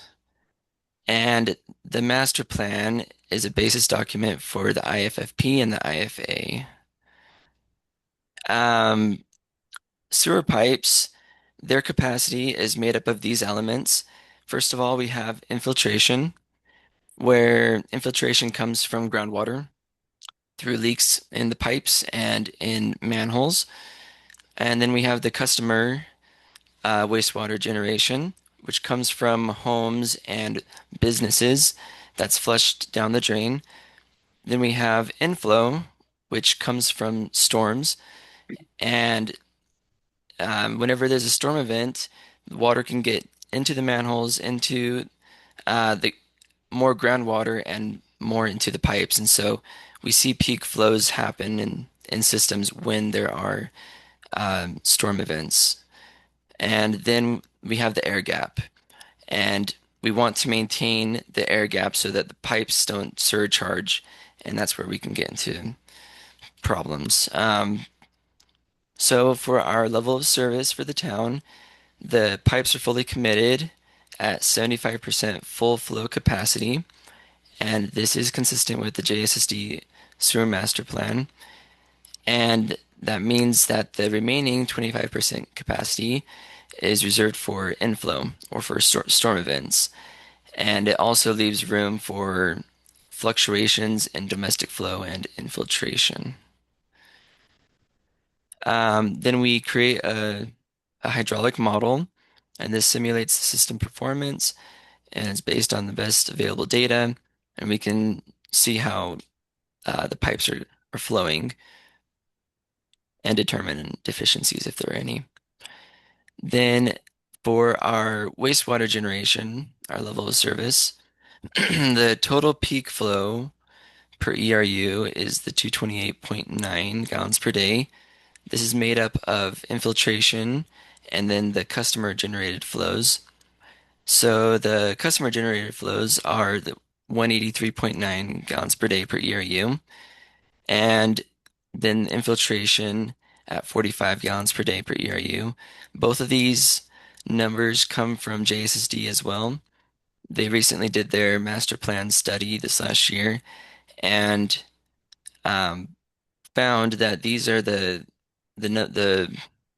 amount of wastewater for customers and for infiltration, and based on the peak 14-day average flows, meaning they looked at the peak 14 days where there's more flow in their system and looked at the average flows during that time. And that helps us to size the pipes for when the flows are higher, other than not the average day flows, but the infrastructure is large enough for those peak flows. And then inflow is accounted for in the remaining capacity of the pipe. And an ERU means equivalent residential unit, and that is the average wastewater loading of a single family residential unit. So ERC is usually what it's called in drinking water, and we call it ERU in wastewater. After loading the model and checking the existing conditions, we found no identified deficiencies. Then we look to the future and project growth and population. And we do that by looking at planning documents, at talking with planning staff, development concepts, and looking at trends in the system and growth. Then what we do with those growth projections is we convert those to flows, and then we add those projected future flows to the model, and then we identify any deficiencies using the model based on that level of service of 75% full flow capacity in the pipes. And so after we analyzed the future flow conditions, this is what we found. First of all, for the new Vantage Lane lift station, um, that in its current state, it's insufficient for future flows, um, build out. And those we've identified two projects to help support that anticipated development. And the first one, F1, has to do with the lift station itself. And these, from what I understand, this is undergoing right now, and there needs to be capacity, um, improved capacity, upgraded capacity in lift station with the electrical upgrades. And then the F2 is the reroute. So there are currently flows from Golden Eagle, some of Golden Eagle, and then Soaring Hawk. They come down and bypass the gravity line in Highway 248, and it comes down into the Deadman's Gulch lift station. And that is inefficient in energy use as it has to be pumped back up to JSSD. And then it also, once Deadman's Gulch lift station is decommissioned here soon, those flows will go to the new Vantage Lane lift station as well. And so that project is to bypass those flows to not pump them at the lift station and to put them into the highway gravity line from JSSD. And then other areas to watch, we found one potential future deficiency in the model. This is right in front of New Vantage Lane lift station. The pipes might be flat. They might, the potential deficiency might be caused from tailwater, backwater effects at that location. So it's discussed in the master plan, and it's just something to monitor, to look at to see if it is or becomes an actual problem or not. These are the locations of those two projects. F1 is at the lift station, and then F2 is here just below Soaring Hawk and tying into the highway. Here's the breakdown of those projects with their costs. Does anybody have any questions or comments up to this point? I have a couple of questions. This is very interesting, but help me understand the assumptions you make for your future growth projections. So, Yeah. like, do you take into account, is there a difference between residential usage, commercial usage? Do you take into account future growth? How far out do your future projections go? Like, give me a sense of your baseline assumptions for Yeah. how you came up with that. And then my second question is, how do you take into account, the 10-year storm or 100-year storm for the amount of inflow that would be on top of what you would see as normal consumption? And then my third question is, how do I think about a community where people have second and third homes as you're thinking about these assumptions? Yeah. Great questions. So for the first question, the growth projections, we've estimated build out at the year 2040. And so what we have historic data of number of units up until now, and then we look at the growth within the last couple of years. It has been nearly almost 100 units per year, and then we project that out and continue it at that growth rate up until 2040. This image here, we are showing the number of COs is the blue line, so it's lower. That's what's actually being built. But the orange line is to take into account that there are platted units that are not built yet, but the town still needs to be responsible for those units and the capacity in the system even though they're not And built yet. sorry, Yes. Jason, help me Mhm. out here. Where are you coming up with these numbers? Yeah, Like, from what's the on your door left count. axis here? But for your future assumptions on growth, where's that coming from? It's a linear growth until build out, and the build out the number of units is based on the door count from the town.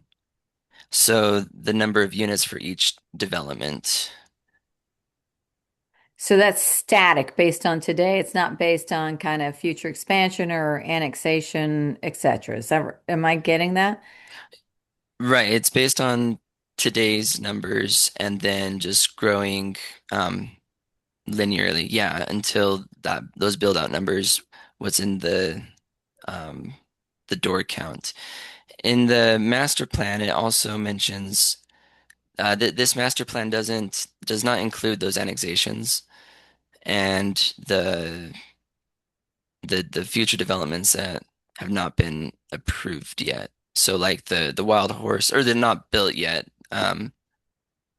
Wild Horse and Elkhorn are not in So here. Jason and Yeah. Tanya, one thing, especially for sewer, Hmm.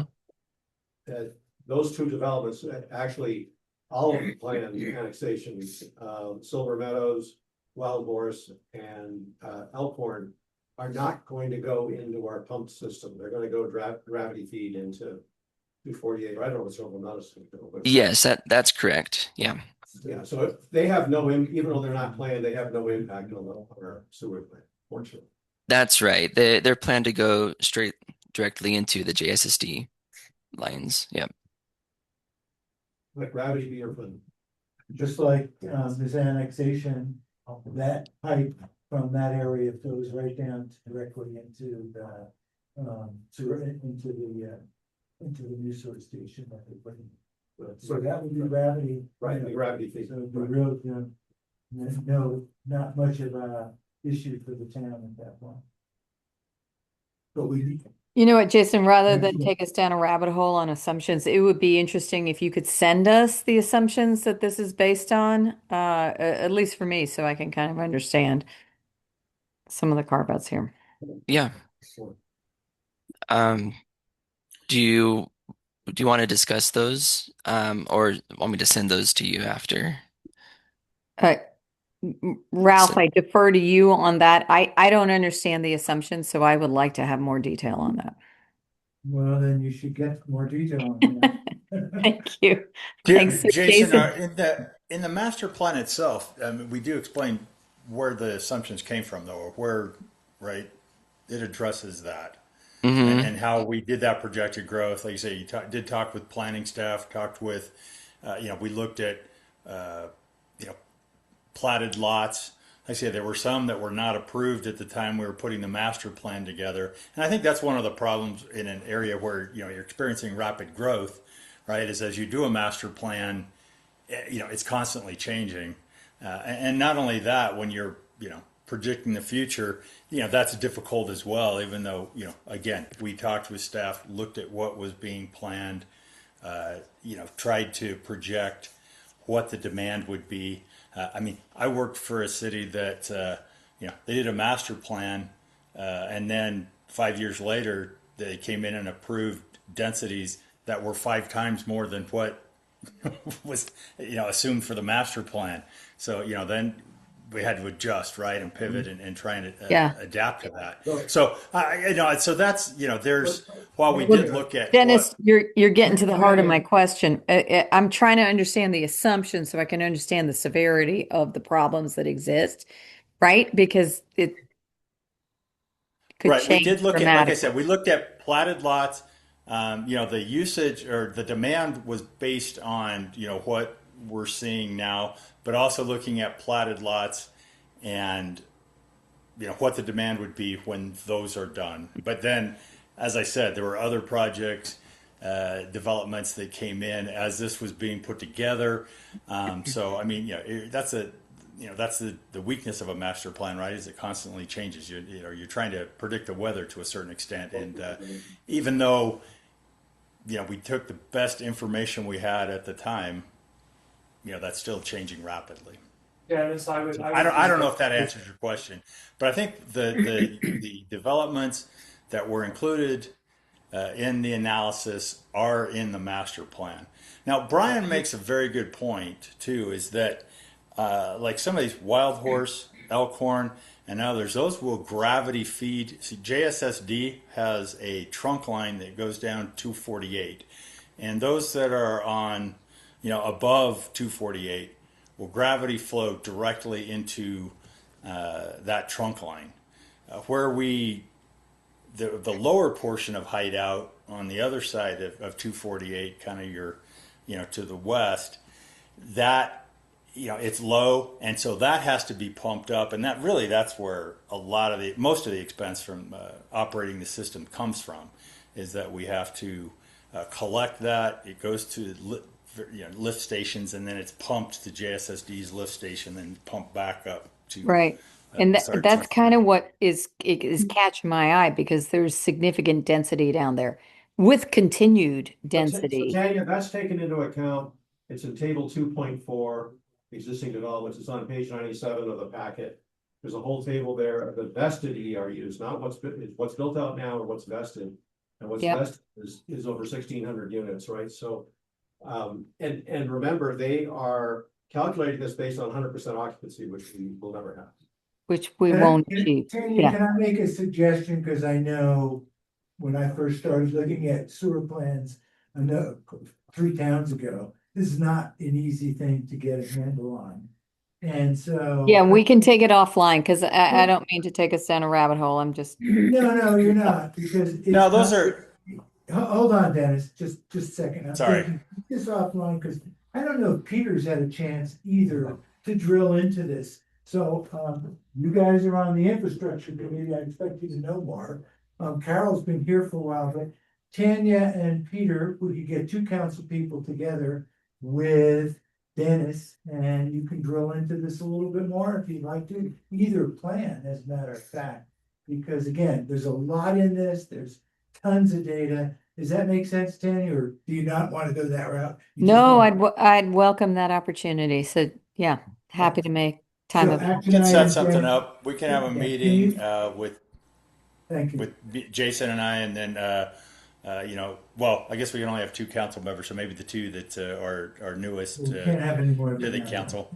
Yeah, if we have a third, then we run into problems. So don't want to do that. But I'd be happy to set that up when you both are available. This could be misinformation I have, but I was always led to believe Lower Hideout, we did not have as-built plans for the infrastructure. Right, so which means, how do we know, how could you possibly know that this is accurate if we don't have No, as-built plans? most of that data was done, I can answer that one, Okay, over 3 years ago when I was running the infrastructure committee then, and TO Engineers was our engineering. They actually went out with differential GPS receivers and went manhole to manhole. And actually mapped them out. And that's where we found, one of the deficiencies in here is there's one lot. Built by Mustang and didn't go anywhere, Right. any one drain. the fact that we don't have. It's like as-built plans 30 feet short or does not something. impact the validity of. Well, so, like I said, that's the GIS data provided. Yeah, that's an excellent point. Yeah, we are lacking as-built plans. Those were not delivered to the town. However, our public works staff has done a good job of, kind of mapping the system. They maintain it. They know, what's there, and we have a pretty good feel for it. Yeah, we may be missing some information, but I think for the most part. Receiver and they have the GIS tool for the database that was brought over from TO, and they're maintaining it. So we're trying to keep that as up to date as we can. Okay, so there's a lot to these plans. I'd just like to call this at this point and say, repeatedly, Tanya, drill into it with Dennis if you want to set up that meeting so that you can get more familiar with the master plans here. So with that, we need a motion to approve the sanitary sewer plan. I so move. Is there a second? I'll second. Second. Carol, Yes. Tanya, Yes. Peter, Stay. and Jonathan, Yes. Brian. Yes. Okay. Any reason for abstaining? Don't know enough to. There you go. Okay, that's That's a good reason. That is a good reason, yeah. There's just a ton of stuff and you gotta keep drilling into it, so. The next item is, these next two items are very much related. I'm wondering if we should just go to the item after the next one and circle back to the water audit. Because the next one has to do with sewer. And that's a discussion, possible approval of payment. So I'm gonna skip one item and come back to it. For the Vantage Lane lift station and sewer upgrade. So Dennis, as we're talking about sewer, do you want to take this away and then we'll have a vote on this approval? Yeah, sure. Jason, could you pull up the where it has the projects, the F1 project at the Vantage lift station? Yeah. The situation we have with the Vantage lift station is this. We have a sewer lift station. Now, when I say lift station, right, that means a pump house or a pump station, a lot of different things you can call it. But basically, it pumps the sewer up to a higher elevation, right? And then, as you said, in lower Hideout, we have an issue there. We have to pump it up to JSSD's lift station, and then they take the sewage from there. Anyway, we have a lift station that's currently operating in Dead Man's Gulch. It is at the end of its service life. The pumps are kind of on their last legs. There's a grinder there that just kind of chews up larger debris that makes its way into the sewer system. So that it can be pumped out to the JSSD system. Or I'm sorry, the JSSD station. That lift station needs to be replaced. It needs to be decommissioned. Now, prior to my involvement with the town of Hideout, there were some agreements made between Hideout, GCD, and some other developers on this new Vantage lift station. And it was designed to handle a larger capacity so that Dead Man's Gulch could be put out of service. Vantage would then handle that, and it has the capacity for that, but there are upgrades that need to be done to that Vantage lift station so that it can handle the sewer demand that's going to be placed on it. There's two things. Hey, Dennis, sorry to interrupt you, but quick question. No, go ahead. You're speaking about the useful life. It's gone beyond its useful life. What is the useful life for a lift station? You typically those are a longer. You do have to replace pumps. I mean, that depends. I mean, you want to keep them going, but this one it was kind of planned to be sort of semi-temporary when it was installed was my understanding. And again, I'm kind of coming into this one in the middle as well. So there are things about it that, somebody will drop some information on me that I'm like, oh, okay, didn't know that. But okay, the fair point. problem there is Not that we have, holding you to something, but it's a new town. So how are right, we no, beyond and the useful I life? get where you're going with that. Yeah. The pumps, there's a pump on there that's worn out. And I guess as Shoreline was being developed, there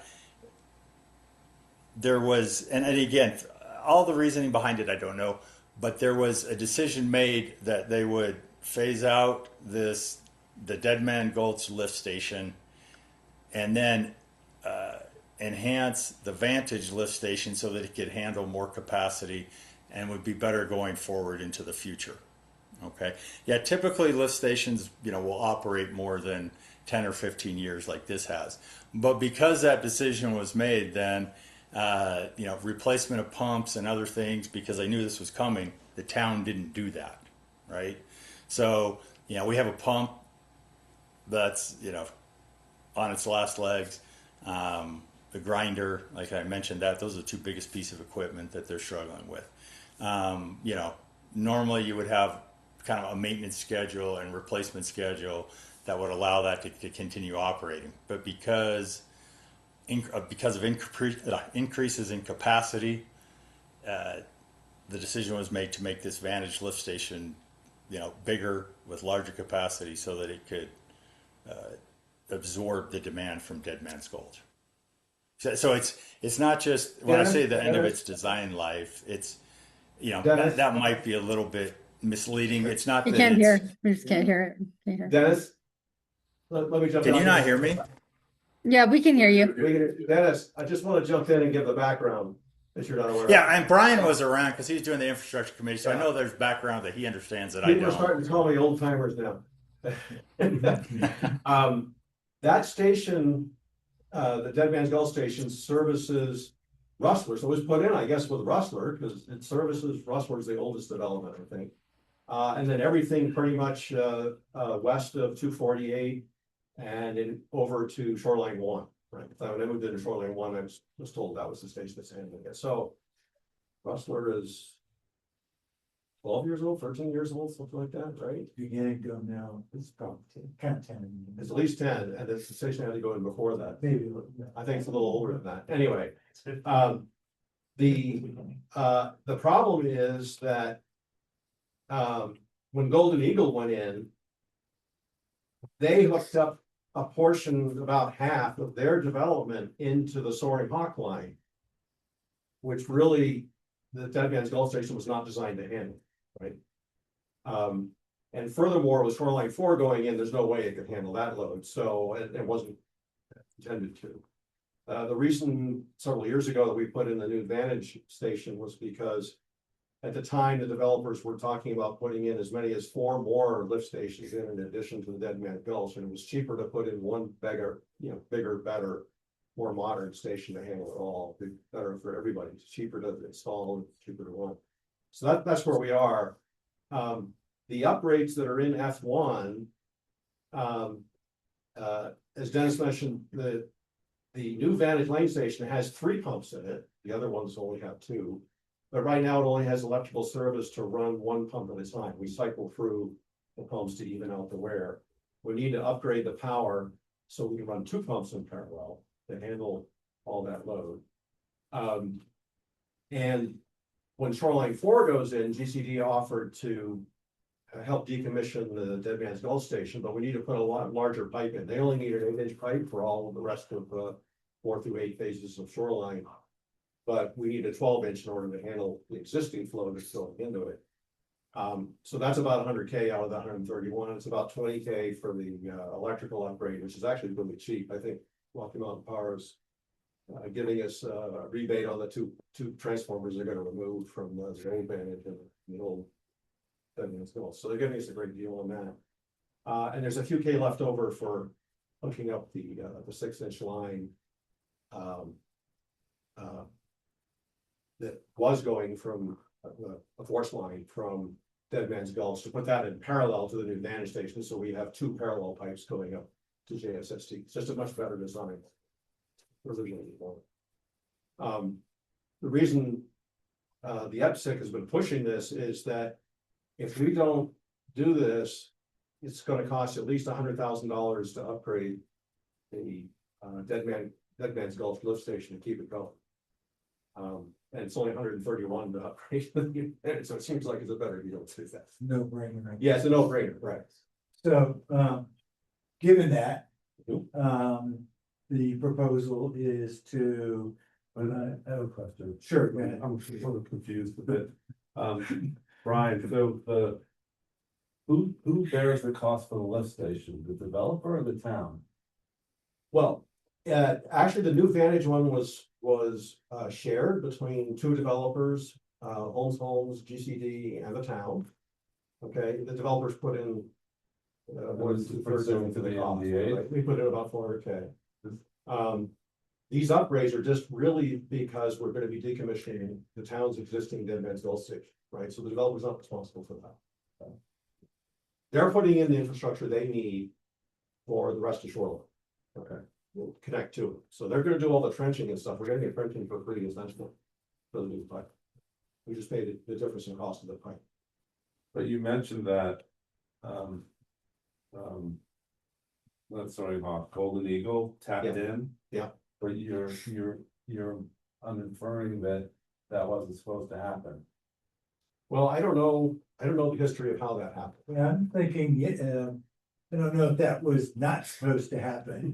What was supposed to happen was that we move Golden Eagle and everything, anything above 248 into a gravity feed, because then we'd have to use electricity to pump up, to pump it up. Right. I mean, it's totally, so that's why we also need to work with Golden Eagle, and Soaring Hawk to make sure. And I think Soaring Hawk is already in there, but Golden Eagle needs to be connected to the line that comes from Golden Eagle Road down into 248 and downhill into the new JSSD station at the entrance to Ross Creek. That's what they're building out. That will be a much bigger pumping station, because they pump everything from they pump everything from Retreat at Jordan Hill and Black Rock down to that station, and everything from 2A goes into that station. They pump that across the Jordan Hill, and then that goes down to the sewage treatment plant below the dam. So that's how it works. But you know. And that's why they're putting in the bigger pump. Yeah, why pump up? Yeah, no. Well, and that's what F2, Project F2 is about for 280K. And we have. And that makes sense too. Yes, well, we should do that. That's not as urgent. But F2 is, like the half of Golden Eagle and Soaring Hawk actually meet together and go into one pipe that goes down under 348. So that one pipe would then be connected to JSSD. So both Soaring Hawk and roughly half of Golden Eagle would now be gravity fed. We wouldn't have to worry about that anymore, which is huge for us. We have an agreement in principle with the interlocal agreement with HLD1 to share cost on that. And the latest estimate from Hal is only 280K. So if we did 50-50, you get 140K. We have to work all those. We have to work all that out, but we've got years to work that out. Hey, I'm sorry. I don't know what happened, but I had no sound. I got locked up, at least on my end. So I guess I'm back. We took over your presentation. You know what? And I'm sure you did a better job than I was doing. So here. I just want to make sure, anyone else have any comments before we move on here? Because we do need to, we have a few more items on the agenda. Jonathan, Peter, just so you know, this $280,000 bypass line will lighten the load for our Vantage station. Right. And will help extend its life, useful life, because it'll have to pump less sewage. So there is that benefit. Right. And in fact, the sewer plan shows that if we didn't do that, we actually wouldn't have enough capacity in New Vantage. That's full build out. Yeah. So we have a few years to work that out. We don't have to do that instantly. Because Golden Eagle is slower. Right. There's only a few. But JSSD is totally aligned with this. They want gravity. Right. So they're in the same boat that we are. It's more efficient and, so the purpose of this though is to fund F1 this year's budget so that we can decommission the F1 to see. So do we have? Mayor? Yeah, Did you already then, I assume that everybody talked about the electrical upgrade and the pipe upgrade that needs to be done so Vantage can be fully operational? Yes. Yes, then, I substituted for you, Dennis. You know what? If anybody was going to substitute for me, I would pick you. So thank you. And again, I apologize for the technical difficulties. And again, I mean, I'm happy to have an offline discussion with Peter, Tanya. I know you guys are coming into this in the middle, and there is a lot there. So happy to discuss things with you offline if that helps, or if you have questions now. I'm not trying to shut you off, but I kind of missed half the discussion. Dennis, we need to conclude this item here and move on because you have something else coming up next. And that is to approve the payment. So this is the 130,000, right? What was the exact number? 131. 131. 131, right? Okay. Okay, so do we have a motion to approve the $131,000 payment to, for the Vantage lift station upgrade. Do we have to open this up to the public or no? No. I'll make the motion. I'll second. Hold on to it. Jonathan makes the motion, Brian seconds. Carol, Yes. Tanya, I defer to Jonathan and Brian's expertise on this, so I abstain from the vote. Peter, Yes. Brian, Yes. and Jonathan. Yes. The motion carries, we pay that, we pay that. Thank you. Let's go back to one other item, Dennis, and that's the water audit report, which we circulated ad infinitum since last December, with some modifications. So do you want to take us through that? And if we want to review- Let me do this. I'll just make some introductory comments, and then again, Jason was the primary author of that. Okay. But yes, we did. This has been something that's been presented to the council and made public. I know we have 2 new council members, and so I, apologize to you that you weren't involved in the other discussions. But it has been made public. I think what we need tonight is to move forward with some of the plans we have in the town. That needs to be formally adopted. Again, as to some of the changes in the final, just a little explanation of that. I'll turn the time over to Jason Bessinger, and he can take it from here. Okay, let me just pull this up again. Yeah, so we've gone through this before, but I'll just mention briefly the breakdown of the process, what we did. This is the drinking water audit.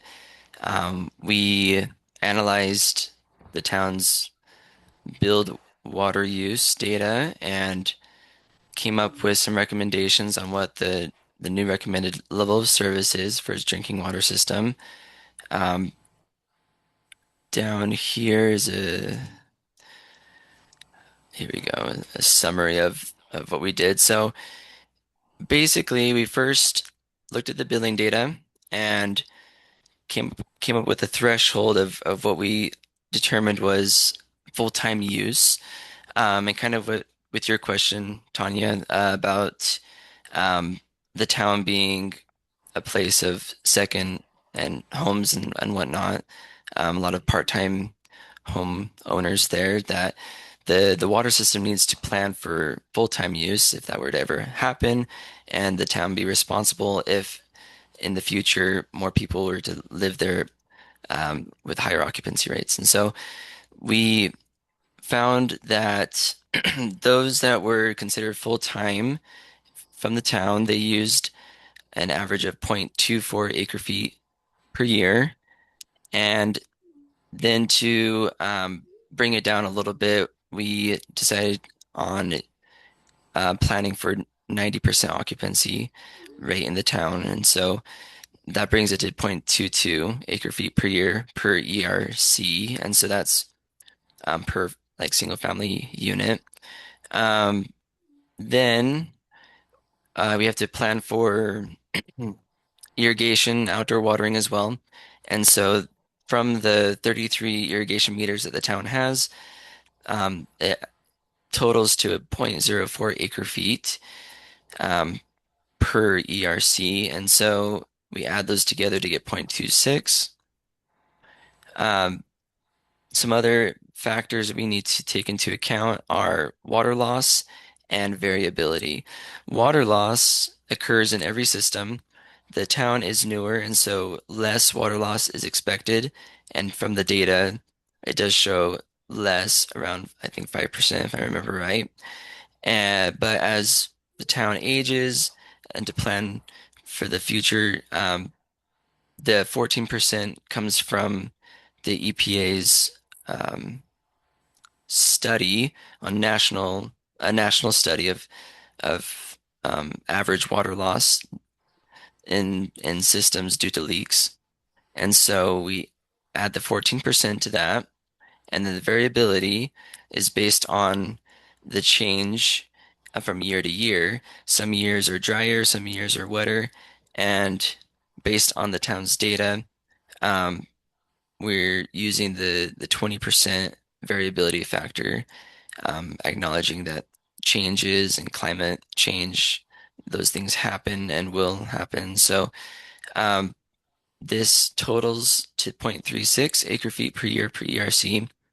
This is what we found in this study and recommend as the town's level of service.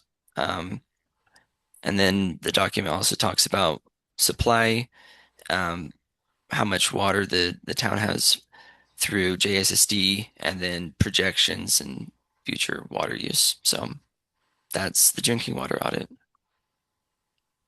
Thanks, Jason. Mhm. I think everybody's had chances to drill into this over the past few months. Are there questions or comments? I have a concern. Recently, I'm starting to wonder about the supply numbers that we gave to Hal. It's not a criticism of Hal, because we gave him the numbers. And I'm starting to have some second thoughts about the numbers that we provided. So I'm wondering if it is, until we get that hammered out, I'm wondering if we want to go forward with adopting this, because if my hunch is right, we may need to tweak some numbers, the supply numbers. Well, what were the numbers? What numbers did we give? Well, there's a table in here. Jason, could you pull that up? Yes, here we go. So the total number of acre feet. Starting to wonder about a couple of the determinations of the data that we handed. Again, we handed that number to Hal, so it's not a criticism in any way of their process. I think we're starting to question some of the data. So I'm wondering, underestimated. I think we may have slightly overestimated. I'm not saying that I've reached that conclusion. I just have some questions that I think we need to hammer out. So I'm wondering if it's a good idea to adopt this or hammer out the questions before we adopt. And we can delay this, but I think the better numbers are no longer on this chart, but they line up fairly closely to that and that. And I'm not gonna put them on right now, but that's the numbers, Dennis, you and I got directly from Doug Scow when we met with them very Right. recently. And that's the numbers that actually come at about similarly to 605.07, but there's about 39 acre feet that Homes or Nate Brockbank will apply against Elkhorn. And that was what we weren't counting for. We were counting for some of the homes that were not part of Elkhorn or existing 1,700, approximately 1,700 homes. So you're right. There's those 39 acre feet plus, There's the other potential 50. 10, another 10 that we may actually confirm that we own. Right. That I to my knowledge. But if we drop the LOS, actually we're in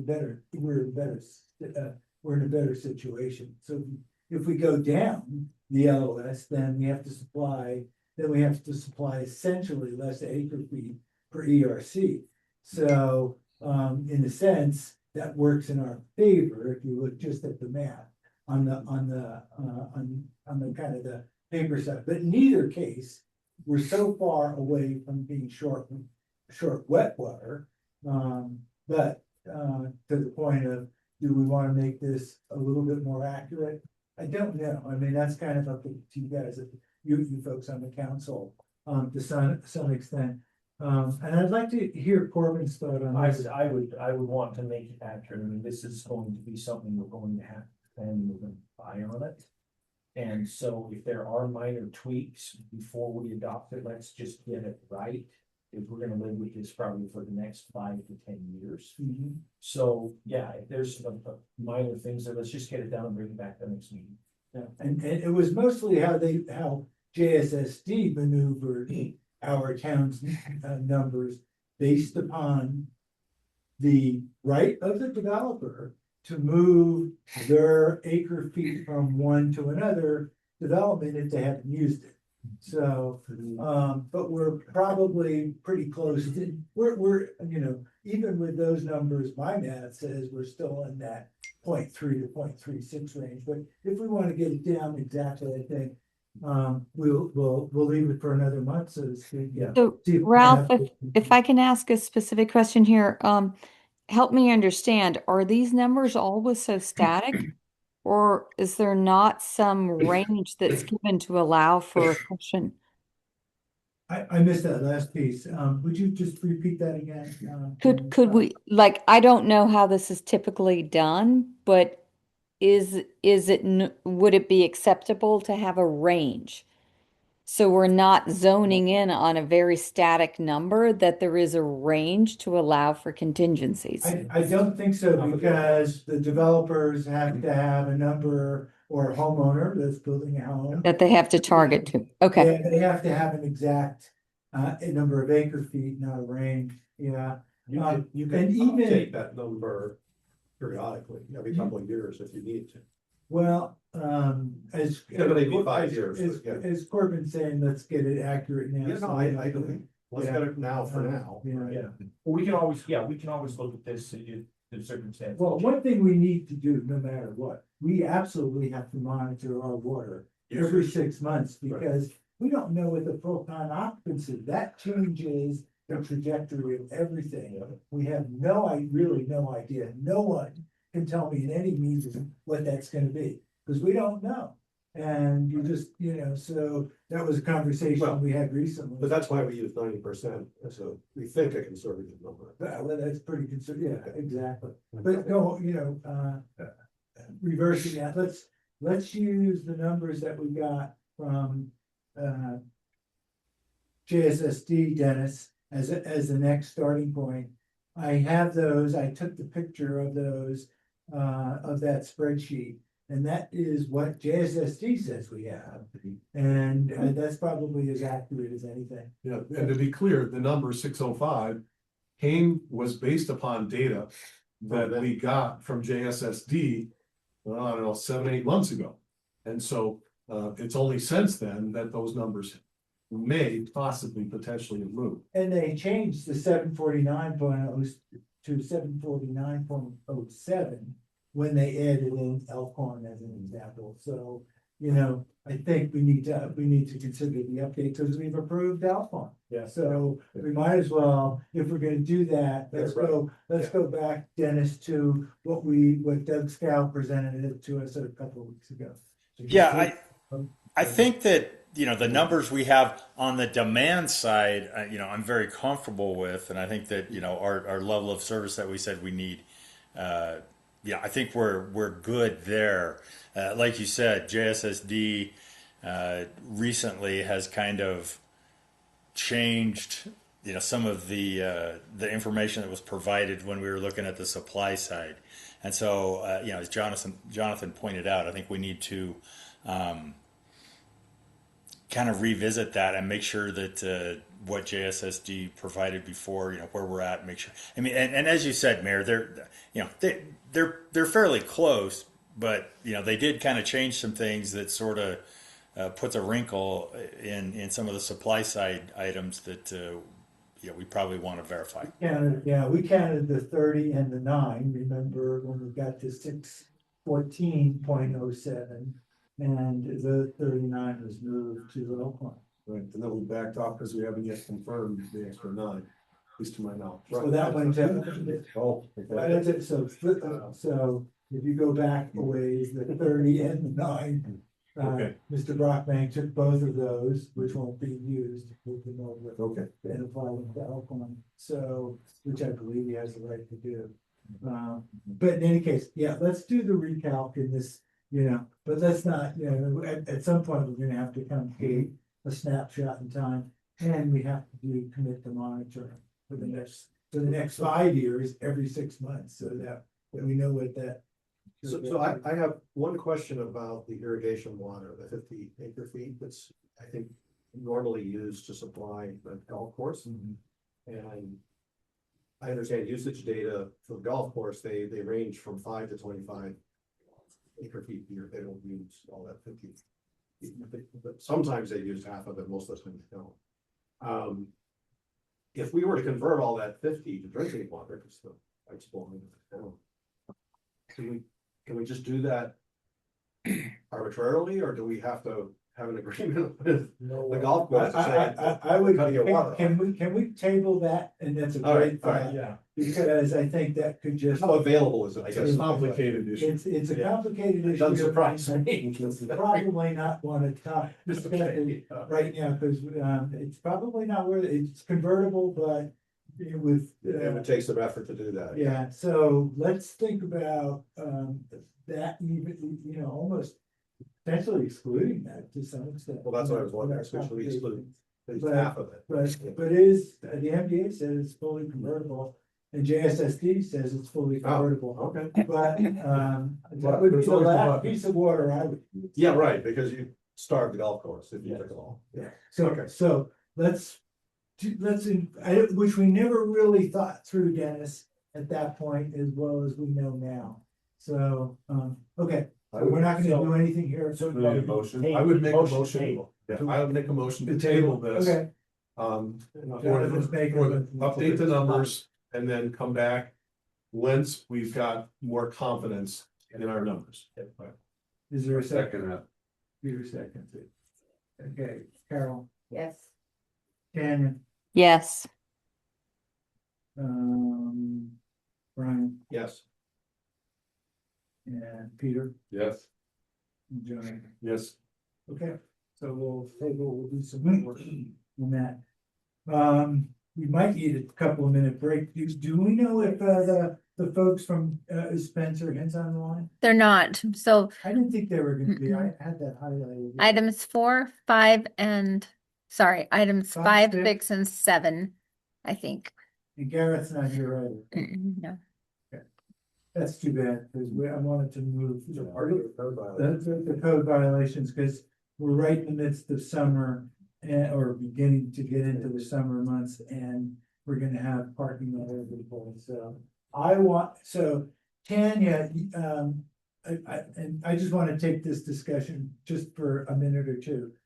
One of the big hangups here was whether we change our fine schedule and drop it from 500 to 200 or 250 or whatever we want to drop it according to what Gareth at Interstate says is a more conducive number to optimize collection. Tanya, have you had a chance to drill into that, or because if you haven't, I would just say you need to do that before the next meeting with Gareth. Unless anyone else thought about it. Jan is on the line as well. She has more information, I think. Okay, well, who wants to jump in first? And then we can put this away to the next meeting, or have a special meeting, because we need some compliance. We do. I'm working on a contract to some additional changes were worked into the latest contract. So, but we do need to address the issue that Tanya raised. So I think that is a worthy discussion to have right here. And have you had a chance to review that at all? I have, and I've done an informal poll in a commercial context, particularly in the CRE space. And I did find that there is a higher collection rate with a lower fee that yields a better profitable return. So it's probably good advice to take it from the 500 to the 250 because you have a higher percentage of payees if we're looking at it purely from a collection issue. I also found that if there is a habitual behavior of issuing tickets, it will reduce the number of violations because people know there's constant surveillance going on in a particular area. And again, I've taken this from the CRE perspective, not from a municipal perspective. So I kind of answered my own question through doing that. That's good information, Ted. Yeah. Yeah. So, so just curious, was the optimum point on the CRE 250? Or No, 200? the optimum point was more tickets, lower fees, more compliance. So in other words, if you continually surveillance an area, it becomes known that that the surveillance is there. It's very similar to those speed signs where, you just say you're going too fast, slow down, and people just automatically start slowing down. There is greater compliance, and then people tend to pay lower fees. They tend to contest higher fees. Mhm. So did you, so before we leave this, because we're gonna have to come up with some agreement on one fee. Did you find an optimum fee in your research? I can't say as I had. Lower tended to yield more payment because people tend to pay cheaper fees because it creates less friction for them. The higher the fee, the more they'll take their chance and say, I'm going to go contest it.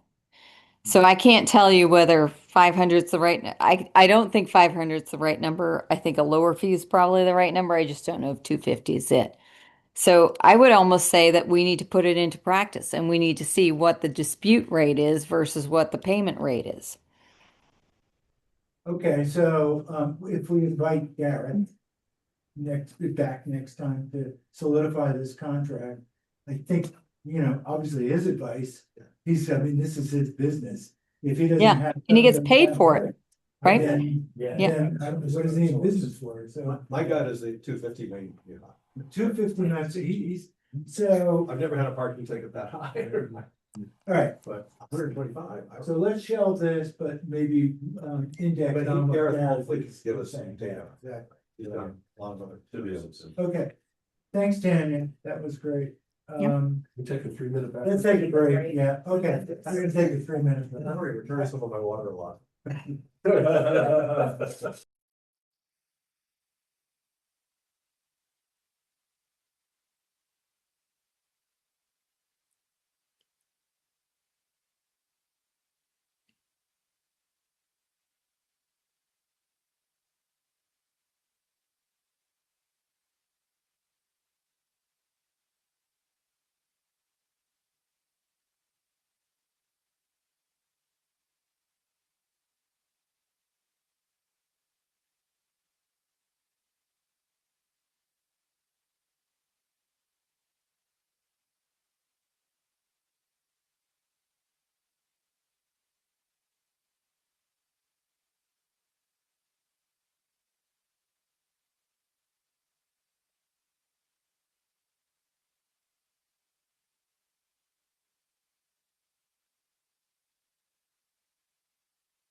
table the part, the compliance and parking code enforcement. So do I have a motion to table this? Yes, we do.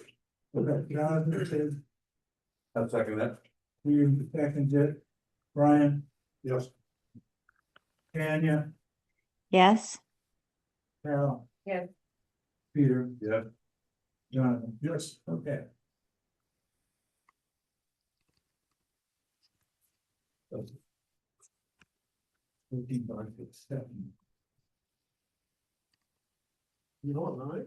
We're now on eight. Discussion and consideration to approve, continue, or deny certain amendments to the Wild Earth MDA. So comments you're on to this, please. Sure, I can kind of start this off. You all know the Wild Horse Project very well. We have been working with them over the course of the past few months after they received the approval from council, I think it was in December, I think. And so we've been working back and forth with them. They've been trying to explore an easement that is necessary for the commercial development. They have to have a secondary means of ingress egress. And so they've been working to try to obtain that. They are they're running into some delays, et cetera. And so they have come back and requested an amendment to the I think it's the findings of fact and what else? The master development. And the master development agreement itself, that's right. And the recommendation is in the master development agreement, there are requirements that the easement has to be obtained prior to getting subdivision recordation, and then grubbing, grading, and horizontal infrastructure can take place. The request is that they run into some challenges and some delays with regards to easement, et cetera. The request is that they make an amendment to the MDA and the findings of fact. And essentially, if you could scroll down just a little bit, Maria, the request would be to allow them to start grubbing and grading and horizontal construction. There, indeed. There you go. Thank you. To start horizontal, grubbing, grading, horizontal construction, subject to meeting the requirements, fire department, et cetera, and then they would continue to work, get the easement, et cetera, and then, get to the, commercial construction. What this would do, correct me if I'm wrong, Corbin, this would allow them to do grubbing, grading, horizontal, but no vertical construction, right? So they would not be allowed to do vertical construction, i.e. vertical residential construction. And that is the request actually. And they also got one other request to extend the deadlines, because it took some time to get, this to the form that get to the finish line. Just want to remind the council, this has not been finalized. This was approved as the form back in December. We did not have a final document. They're asking me to make amendments to the form that you guys approved in December. And you've all had the opportunity to review the red line, so I think you're ready to go and discuss and do what you're gonna do. No comments? Sure, I'll start. I myself think that there's been a delay. This project was approved some time ago, November, December, somewhere in that neighborhood. And there's been a delay in getting the MDA hammered out. So, an extension of time equal to the delay is, I think, is very reasonable. I don't have a problem with it. On the second issue, essentially that they would be allowed to proceed with the horizontal infrastructure, but there would be no vertical building permit until after they got the easement nailed down. I actually like that, because remember, for every day this gets delayed, we're another day out for our first restaurant and little bodega. And so I would like to see them get started, because it's going to be 2 years for the restaurant anyway. And now it's going to be 2 years and 5 months from 4 months when we open it. So I would be in favor of both of those amendments. Simply because the purpose of the secondary easement is, if there's a lot of people there and with a commercial development, they would have it an alternate way to get out, should there be a fire or some other event. But if there's not going to be people up there, other than the construction crews, they should be able to get out via the primary entrance. So those are my thoughts. Anyone else? Yeah, my concern is, although I agree with the time delay, because that's on us. I do think, we are incurring risk by allowing the horizontal development, as we discussed earlier about, if they don't work out the easement agreement claim, I don't think they have another alternative for, emergency egress, secondary egress for the commercial part. The 12 homes are not an issue. That's not big enough to require second unit, so that's not the issue. It's the commercial. And the main reason we approved this development and approved more density was for the commercial. We want the commercial. So I agree with Jonathan. I want, you know, I'm fine with having a restaurant and bodega. You know, I think that their plan was great. But it seems like they have a reasonable alternative to work this out between claim. This is a problem between claim and the Wellports developer. And it seems like there's a very reasonable, almost no cost solution for them to do that. I don't think we should get in the middle of that. I don't think we should really bend over backwards to incur the risk, because there's more risk to the town than there is to the developer, quite frankly. As Corbin pointed out, they spend $1 million or $2 million on the infrastructure for the homes, and then they can't get the easement worked out, and they have to scrap a commercial building. They come back to us and say, well, you know, mea culpa, let us go with this residential, then we don't get any benefit for giving them the significant increase in density, more than double. So we do get the $240,000 performance bond though. 250, 250. Yeah, so there is plenty of incentive. I mean, pay for density connection. Yeah, so there is that. There is incentive, which is what we want. We want the builder to go forward and complete it. And there is plenty of incentive there because. Well, one of the things another option would be to say, one of the options could be to say, if you don't do the commercial, for whatever reason, right, whether it be the commercial, the secondary egress, or they just don't do it for some reason, within a certain period of time, we've done this on many others, we say that land gets deeded back to the town. I think the problem there is that they're gonna have problems getting some commercial tenant to do the interior, lack of a better word, build out, or the interior design and construction, with that hanging over their head. I think they brought that up actually at a meeting. So those are the trade-offs I think we were presented with. I would be, you know, if for some reason after if we granted them this, and then they came back and said, well, now we really can't, you know, get this. Right. I would not be inclined to go any further. I would not approve. I can't imagine a circumstance where I would approve that commercial development without that easement because it's a public safety issue. Right. I just won't. Right. We can't do. Won't. So it's a code violation. So that would be the dead end. Okay. In my view. Does that mean they would stop the vertical development as well? Well, if maybe that would be enough incentive. That they can't go vertical under this amendment, because there was a condition proceeding. They can't go vertical unless they have that easement. And that way they are getting. Okay. So they're stuck. They can only do horizontal stuff. They can't do anything vertical. And that includes homes, if I understand the amendment correctly. Right. They could just put in roads and then pipes and and no more. And so now they've spent a ton of money on that. Okay. I think there's a lot of incentive there for them. Well, yeah, they're pushing their own investment. Okay, all right, you convinced me. Those are my thoughts, for better or for worse. Okay. Others? No, beautiful. Okay, Carol? Tanya? Yeah, I suppose I have a concern. I mean, obtaining easements is in the purview of the developer. And it seems like it's a negotiation for them to work out with whatever they need to do with the claimed property owners. I don't fully understand when I read the words obtain emergency access consistent with the requirements or approvals of the Wasatch Fire District. How is that different? Does anybody understand the difference there between getting emergency access through the adjoining claim property versus what Wasatch Fire District requires?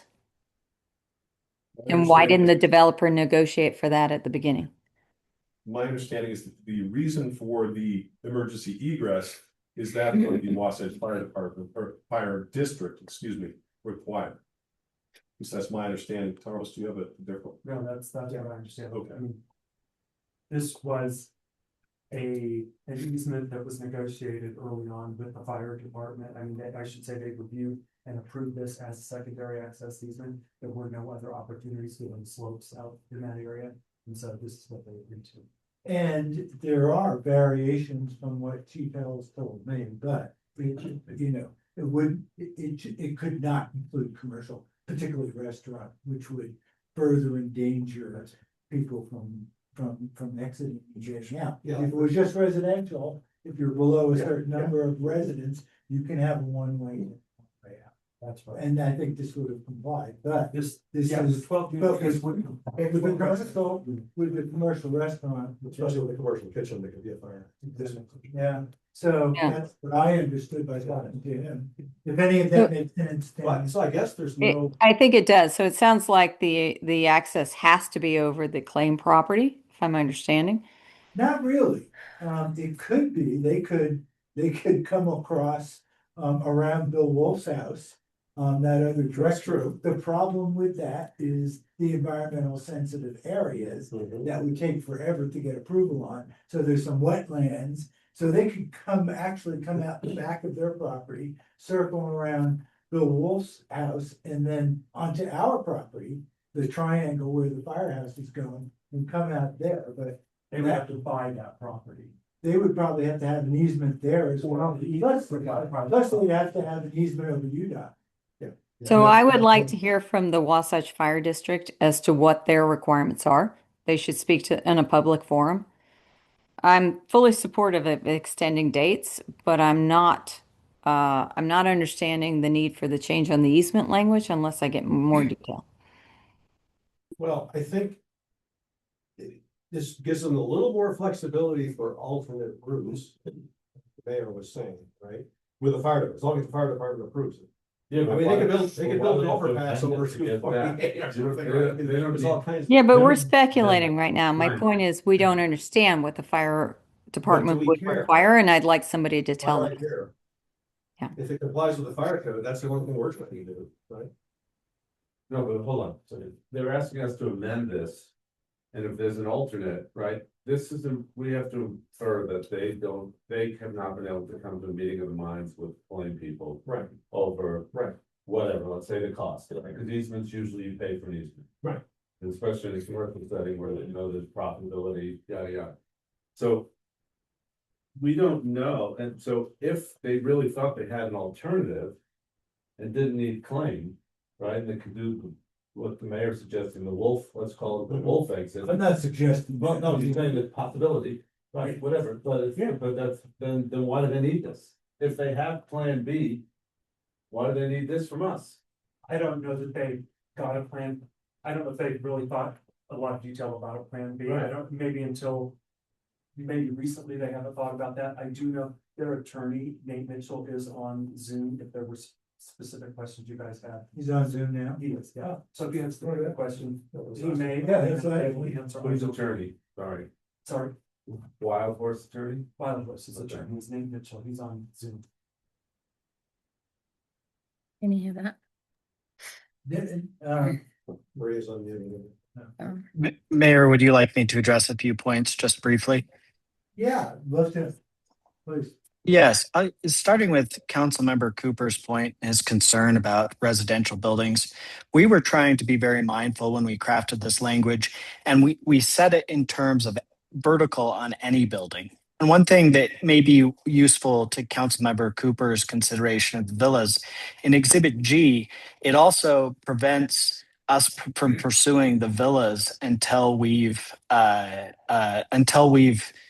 made significant progress on the commercial, and we can't do that until we, of course, obtain the the necessary approvals to go vertical from Wasatch County Fire. Going to Council Member Brady's question, it is true that the original version of this agreement had language contemplating an easement. And the reason for that was to protect the town's interest in making sure that the requirements of Wasatch Fire District would be met in terms of health and safety concerns. And so while we're continuing to work on the easement, and I can't speak necessarily to all the alternatives that we're pursuing right now, while we're continuing to work on that easement, we wanted to bring the agreement back to its core purpose, which is, and which will be, that we have to satisfy those requirements that are within the fire district's jurisdiction. And so while I think it could be very helpful, perhaps in some cases, to have the fire district come in and speak to that issue, I think that this agreement addresses the core and fundamental purpose, which is the town wants the fire district's requirements to be met, and we won't be able to go vertical until those requirements are met.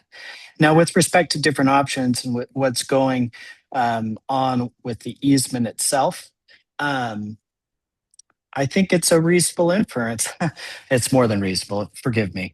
It's a reasonable inference to assume that maybe there's not a meeting of the minds between the neighboring property and our property right now, or we wouldn't be here today.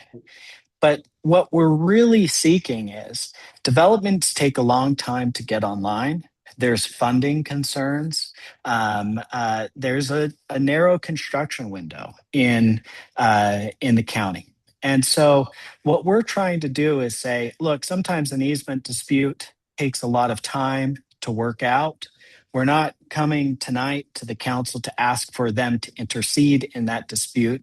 But what we'd like to do is get started, get this funded, I don't know the status of funding. I want to be very clear and candid with the council, but get this started, get it off the road, because on the road, no pun intended, get those roads constructed, because at the end of the day, we think that those do bring value to the town of Hideout, and we're willing to take on the risks of hundreds of thousands of dollars in putting in that horizontal infrastructure, with the caveat that we may not ultimately be able to go vertical on this under the clear terms of the MDA and the provisions that require us to satisfy the town standards until we get the access easement that's required by, or whatever access the fire district requires under its standards and regulations.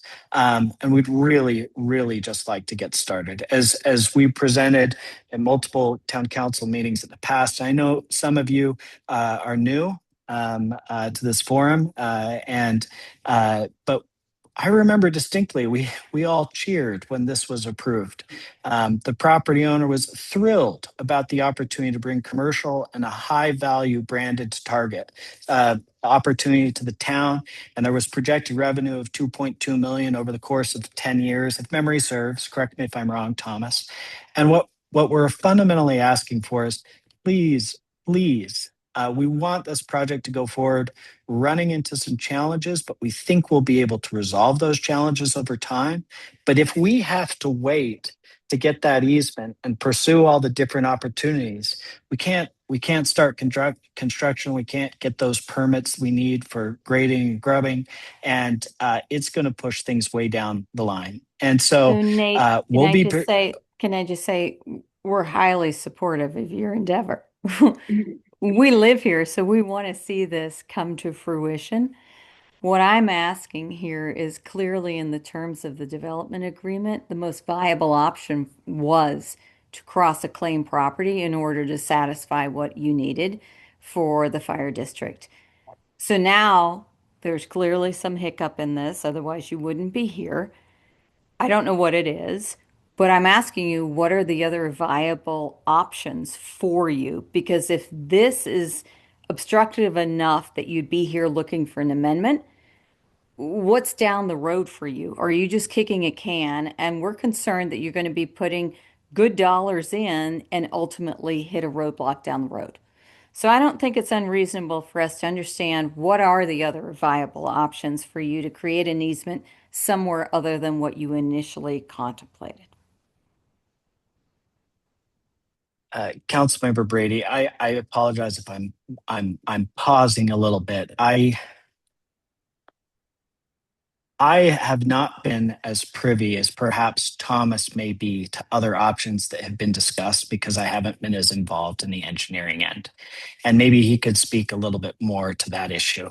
My focus has been figuring out legal strategies to obtain that easement if we can't reach a meeting of the minds. And as I'm sure all of you know from your experience on council or your own personal or professional background, if we do have to go that route, a litigation based route with claim, and I'm not saying we will, and I don't want to speak out of turn and make it seem like my client's litigious because they're not. They want to be good neighbors. But if we have to go that route, council member, it's going to take some time. And so we want to make sure we have that fire access. We have a strong incentive. We want to go vertical. And so we're just asking for some flexibility in terms of getting there. And I'm sorry, council member, I've always been told answer the question that you're asked. But there are just parts of that I can answer and parts of it I can't. What I can say is at the end of the day, our goal and our exploration of some of those options, which we want to be cautious about speaking about in a public forum, our consideration of those options, we're continuing to pursue that because we have an incredibly strong financial incentive to pursue and lock that down within the next, next period of time. So Nate, can I articulate what you're saying as the following? As a representative of the developer, you are willing to sink dollars into horizontal development, knowing that you may not resolve your easement issue to satisfy the fire requirements. So you could have some lost dollars sunk here. That's correct. If I could be very clear, council member, the developer is willing to spend hundreds of thousands of dollars on the horizontal development with the understanding that if they can't figure out this easement issue or otherwise satisfy Wasatch Fire Department before getting a permit to go vertical, they're in a real tight, troublesome spot, and they may not ultimately be able to go vertical. The other thing, not an issue for the town of Hideout. Well, I think Thomas might be able to speak more from a planning standpoint. I think the costs and the risk fall squarely, more on the developer. One thing that may be worth noting in this development agreement is there's a pretty darn strong and broad waiver of any damages provision if this is ever entered that the town's former attorney insisted on. So if you're alluding to that as a risk, I don't see it being one under this MDA. I think that these are risks that the developer is ultimately taking on. I can't speak as to unforeseen risks down the road or things outside my purview, but I did want to flag that provision to the council members' attention. No, that's helpful for me to understand, and I'll defer to Corbin to take a look at that. But okay, thanks, Nate. Appreciate it. Thomas, there were some, can you weigh in on any of that? I honestly don't know if there has been any additional discussions regarding other easements or egress routes with the fire department. I don't know if that has taken place. And then relative, what was the second question? But maybe it's still relative to the easement. Maybe that is it. I don't have any other information. Again, when you first started this project, if you remember, the actual commercial was kind of located closer to SR 248.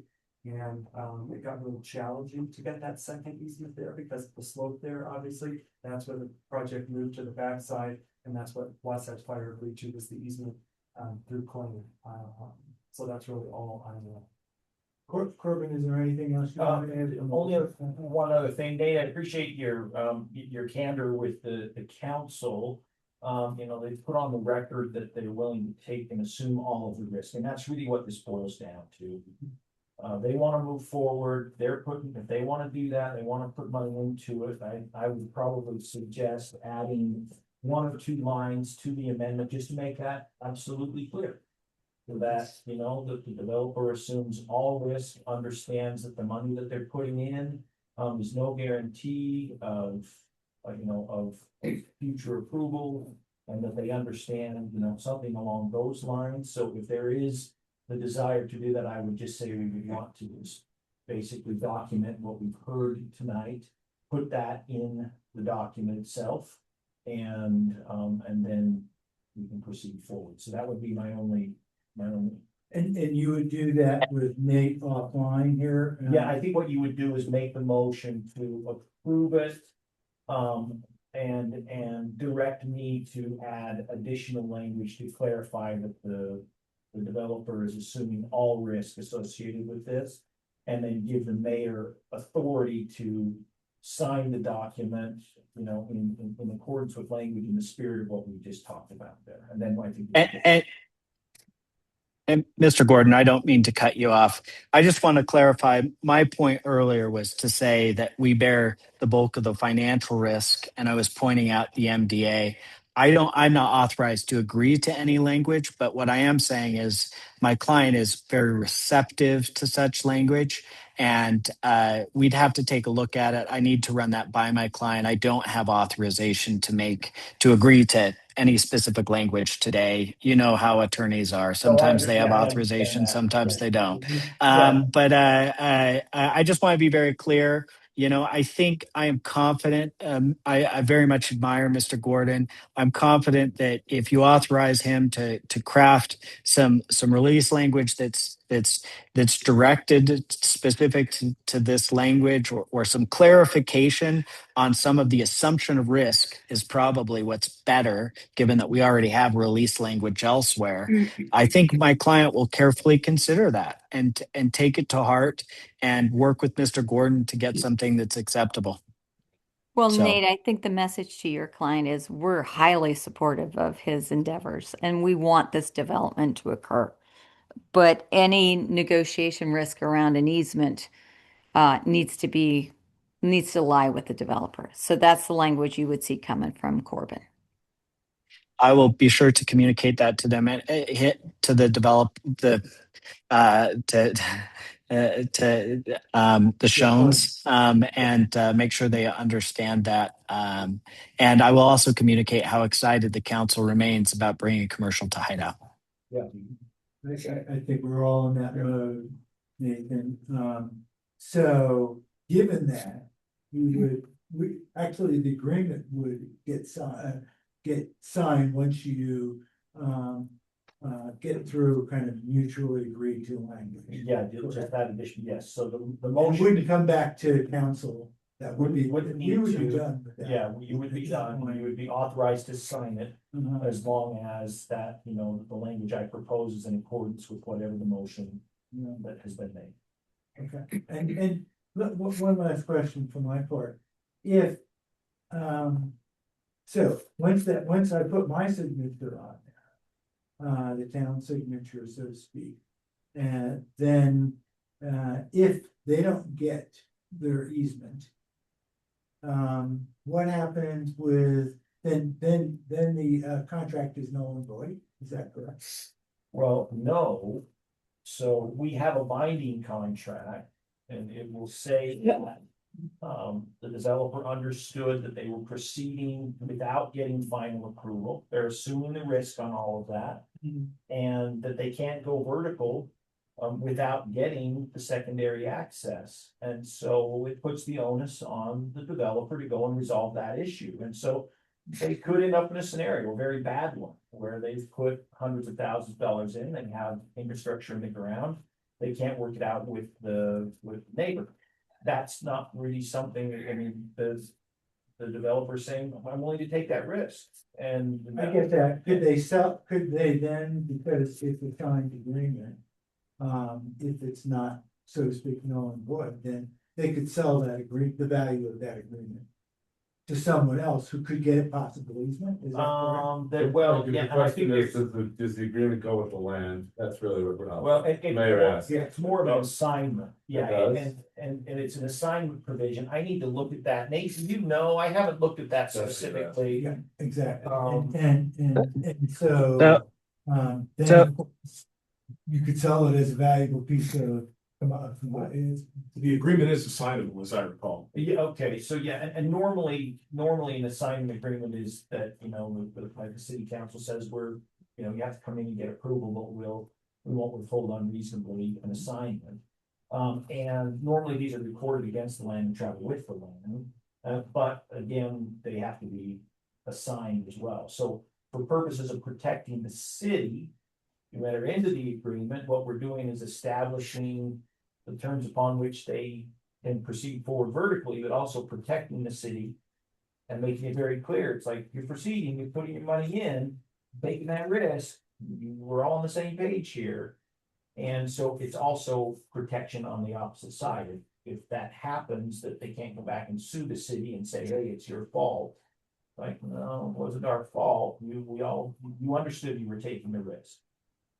But they couldn't sell the agreement to someone else and someone else, or the rights to that land to do something else entirely.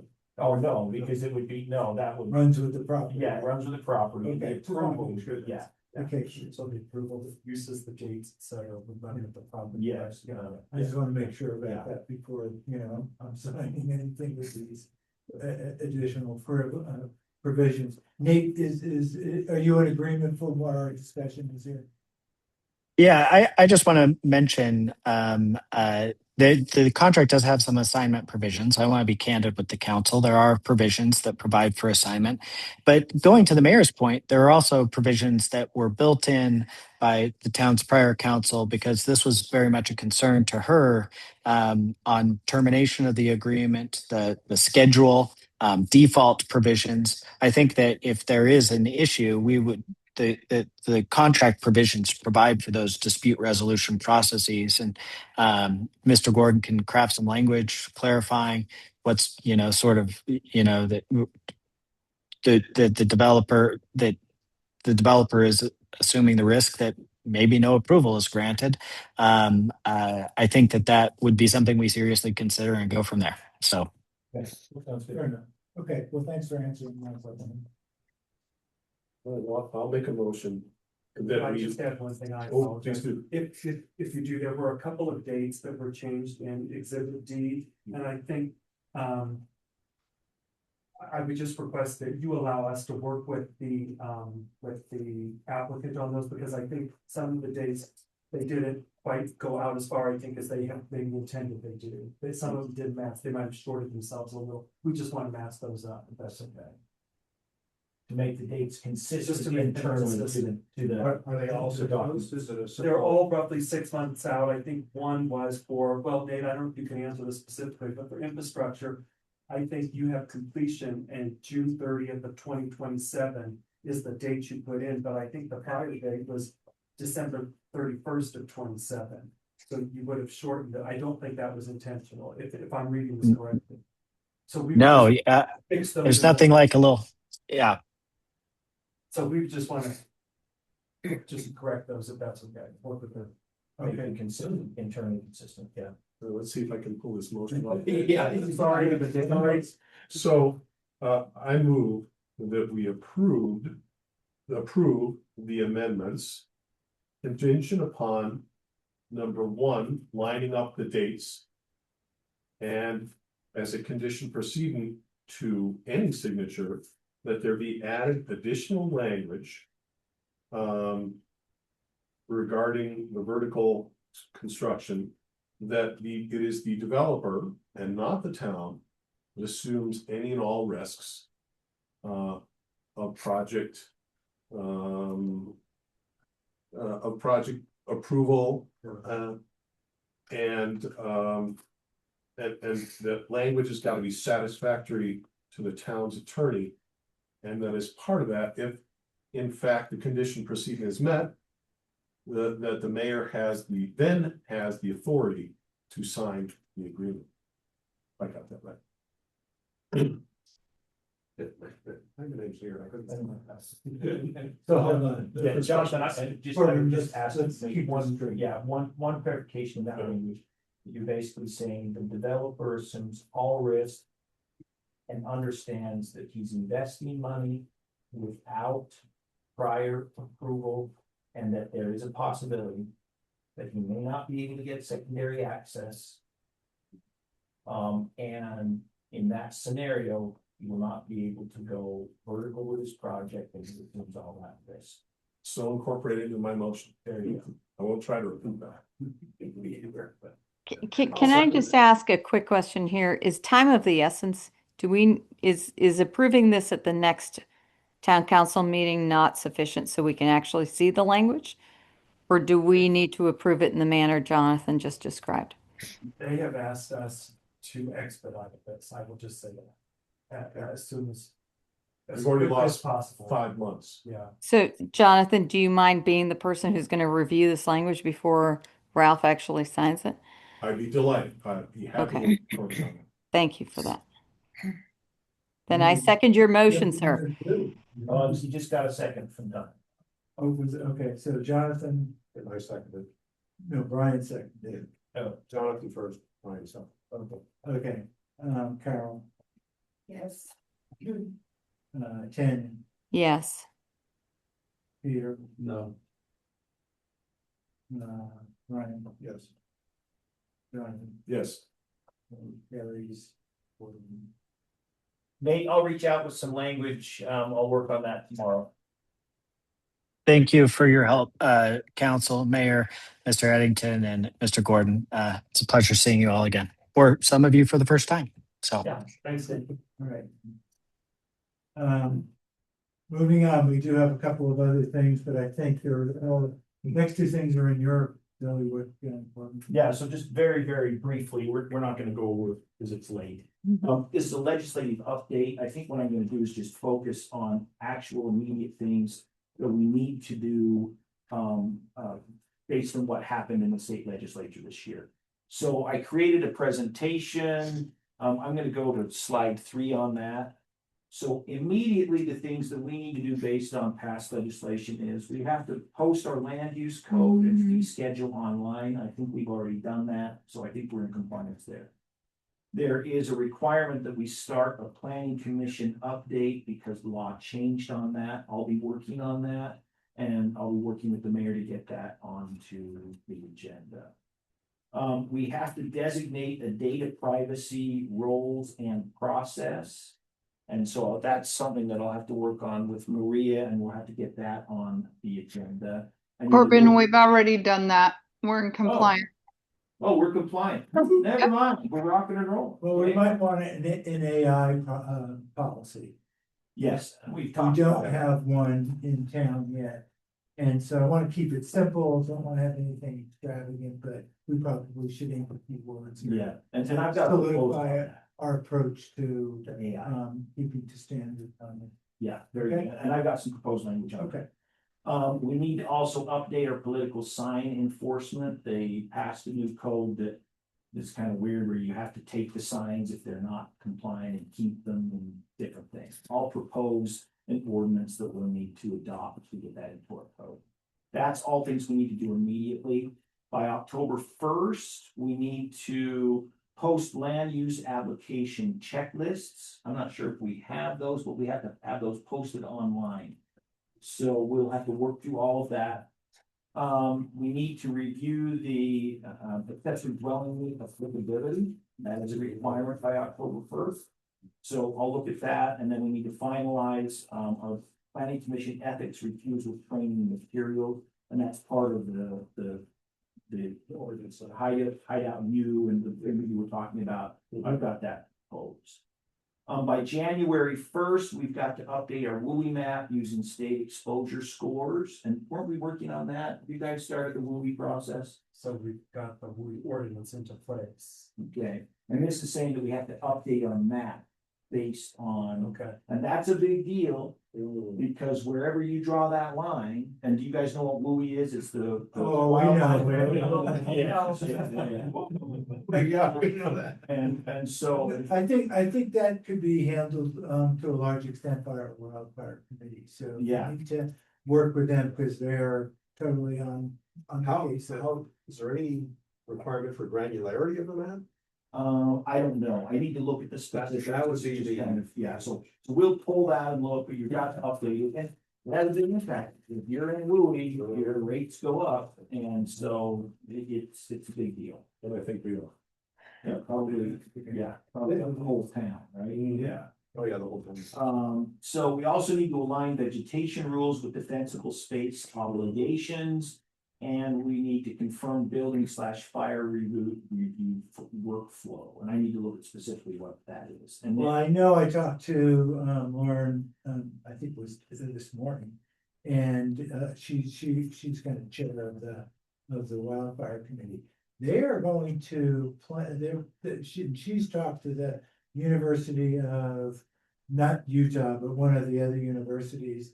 And there's a professor there who's supplying the state with all types of, acceptable vegetation for the wood. It's So it's by Utah State University. Utah- I have Utah their State. list of that material. They said they've already prepared that report, so they're. But it doesn't go official until the end of the year. I was going to say, maybe, we have the draft report. But we'll probably apply that reference. Anyway, and that. Yeah. This would be. Going back to the wildfire. Materials within 5 feet. Yeah, Is that what we're talking I about? think they're doing within and outside of, I think they're just coming up with an entirely new list, or an update. And we could always go beyond that. What? Isn't that what we had? We Was that- we updated our ordinance to say that you couldn't put any combustible ground cover within 5 feet. Right. You couldn't refresh any existing, couldn't lay any new, nor could you plant any new combustible plants within 5 feet, nor could you replace any combustible plants if they die within 5 feet. Then we said no trees within 10.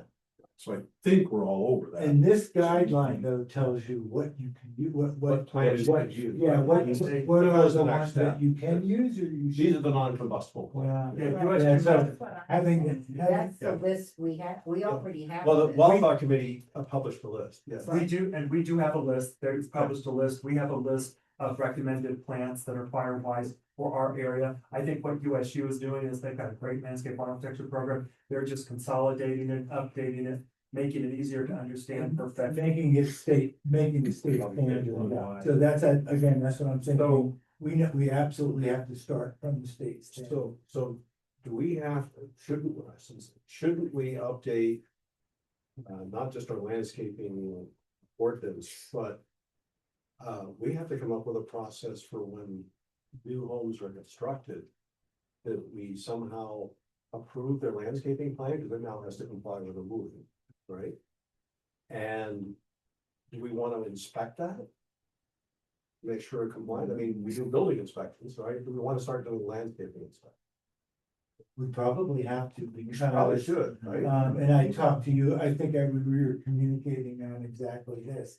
And how we do that, I don't, Right. that was a topic of discussion this morning. We actually Carol and I had a discussion today about this, so it's been somewhat timely. yeah, And we have a city inspect program, so any building permit that comes in has to run their plans through city inspect. Of course, our inspectors, Mr. Short, et cetera, they do the inspection, it signs off, right, or they sign off, right? Then it can move to the next level.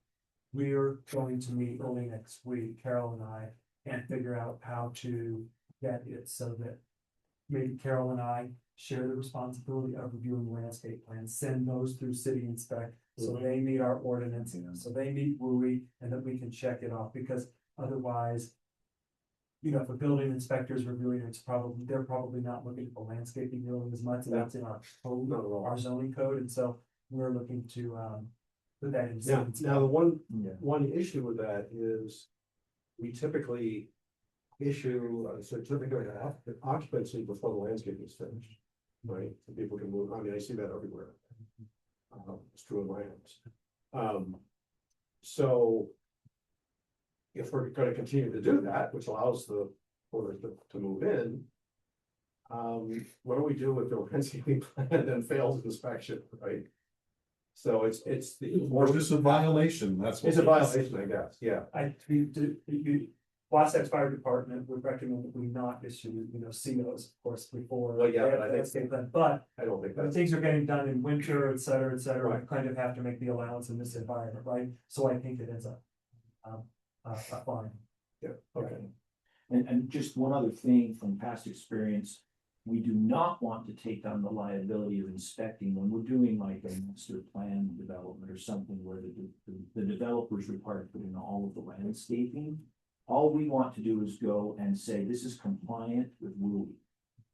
In Midway, we've had multiple problems where the HOA takes over, they come back and scream and yell that the developer can put their stuff incorrectly. In city, you go and enforce this and, and yeah, you get bonds, but bonds are almost impossible to, and it's like, it's a civil matter, guys, we're not getting in the middle of this. So when we're thinking about that, we'll just want to make sure that all we're doing is we're making sure we're WUI compliant.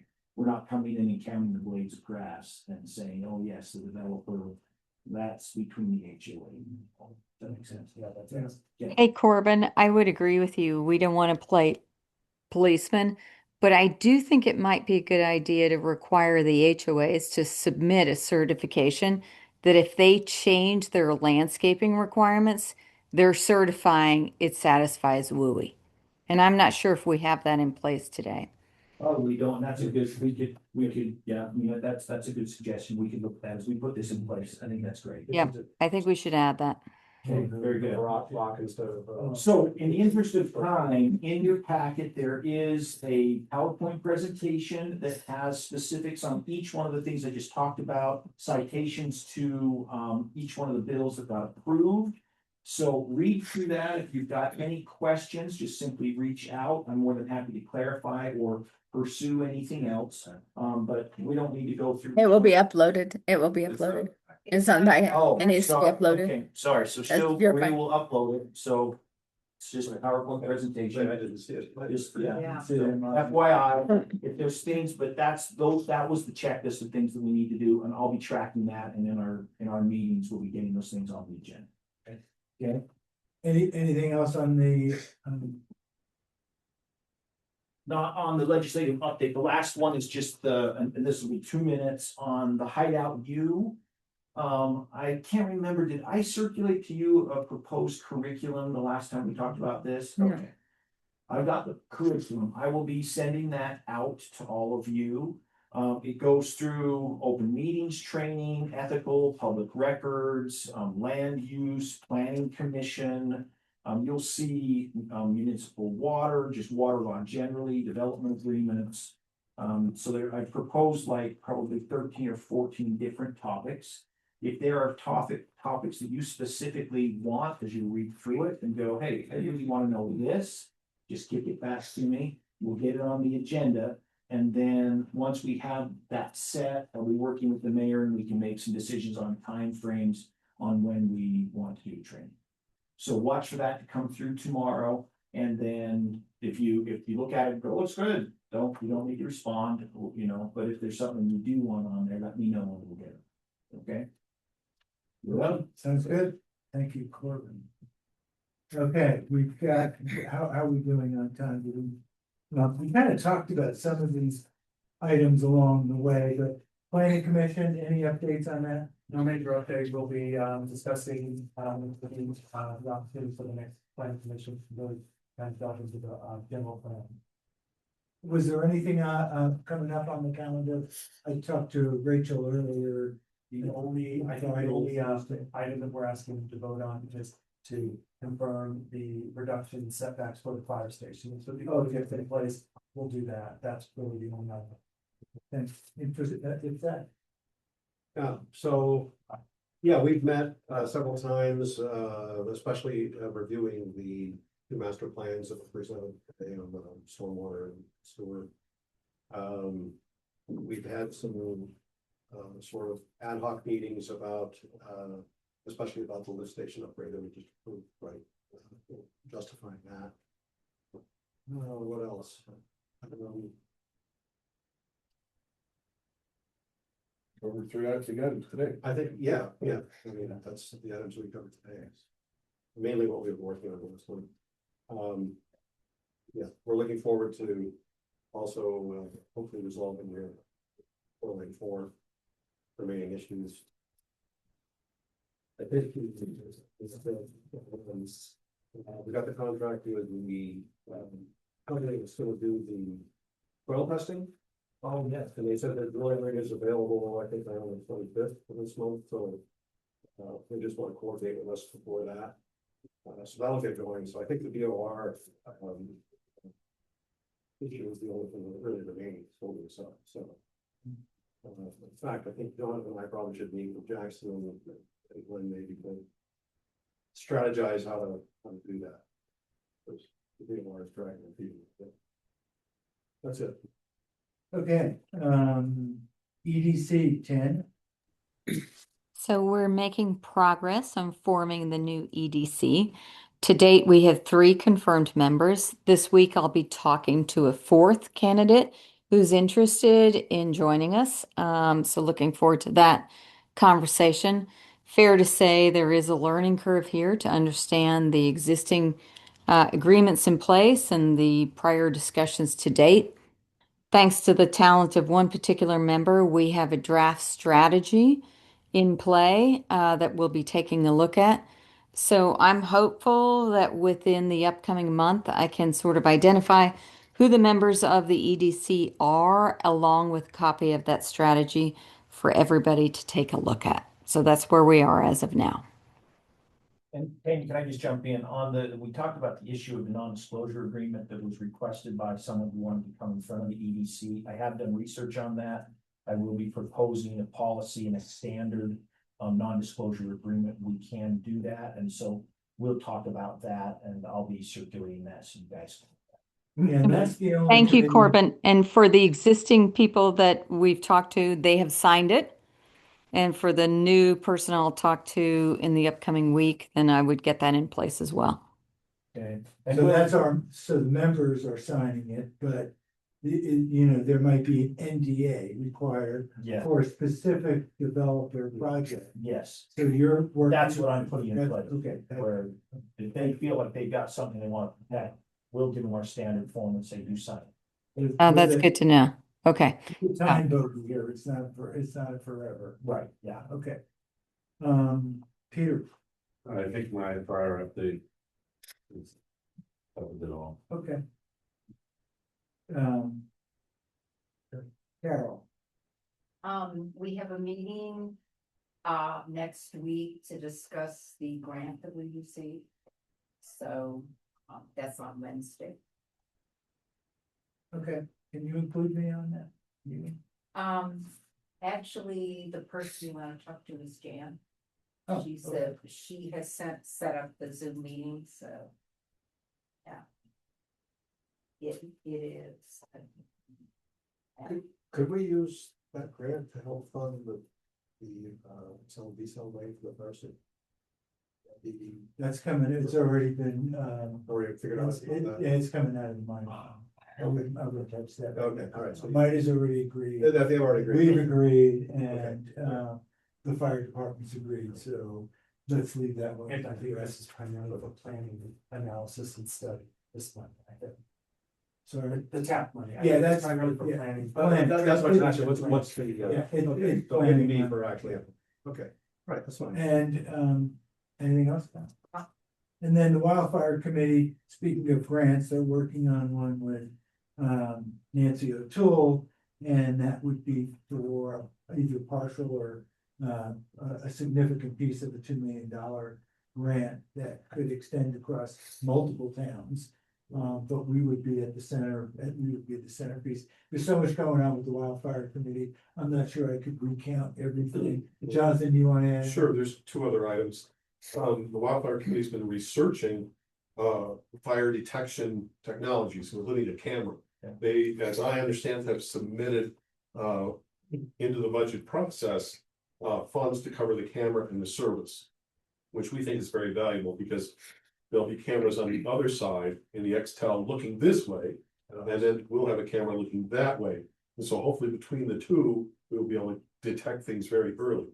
And as you know, the earlier you detect it, the easier it is to suppress it. They're also working on a little brochure for, as I understand it, for guidelines and information on complying with our new landscaping restrictions. And that's what they may just reference the university study and keep it simple, but they'll put something up online.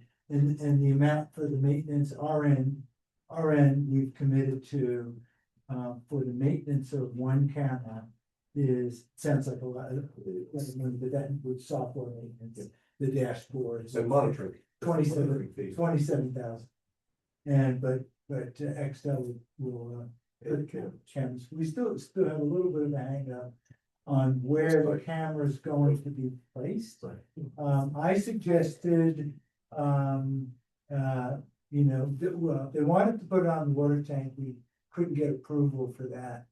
Up in Golden Eagle, so I suggested the firehouse, so right here. We own this building, we own, we have obviously. That's relatively high. There's power and internet here. Exactly, So, yes, and we'll have backup here, and they'll have backup there as well. Although you can do, for cameras, you might do power over Ethernet, which if, depending on what the power requirements are, yeah, just like we did on internet and antennas. But in any case, I'm not here to engineer that, it's $27,000. We're gonna try to get some participation from Skyridge to a Victory Ranch, basically all the coverage around the area.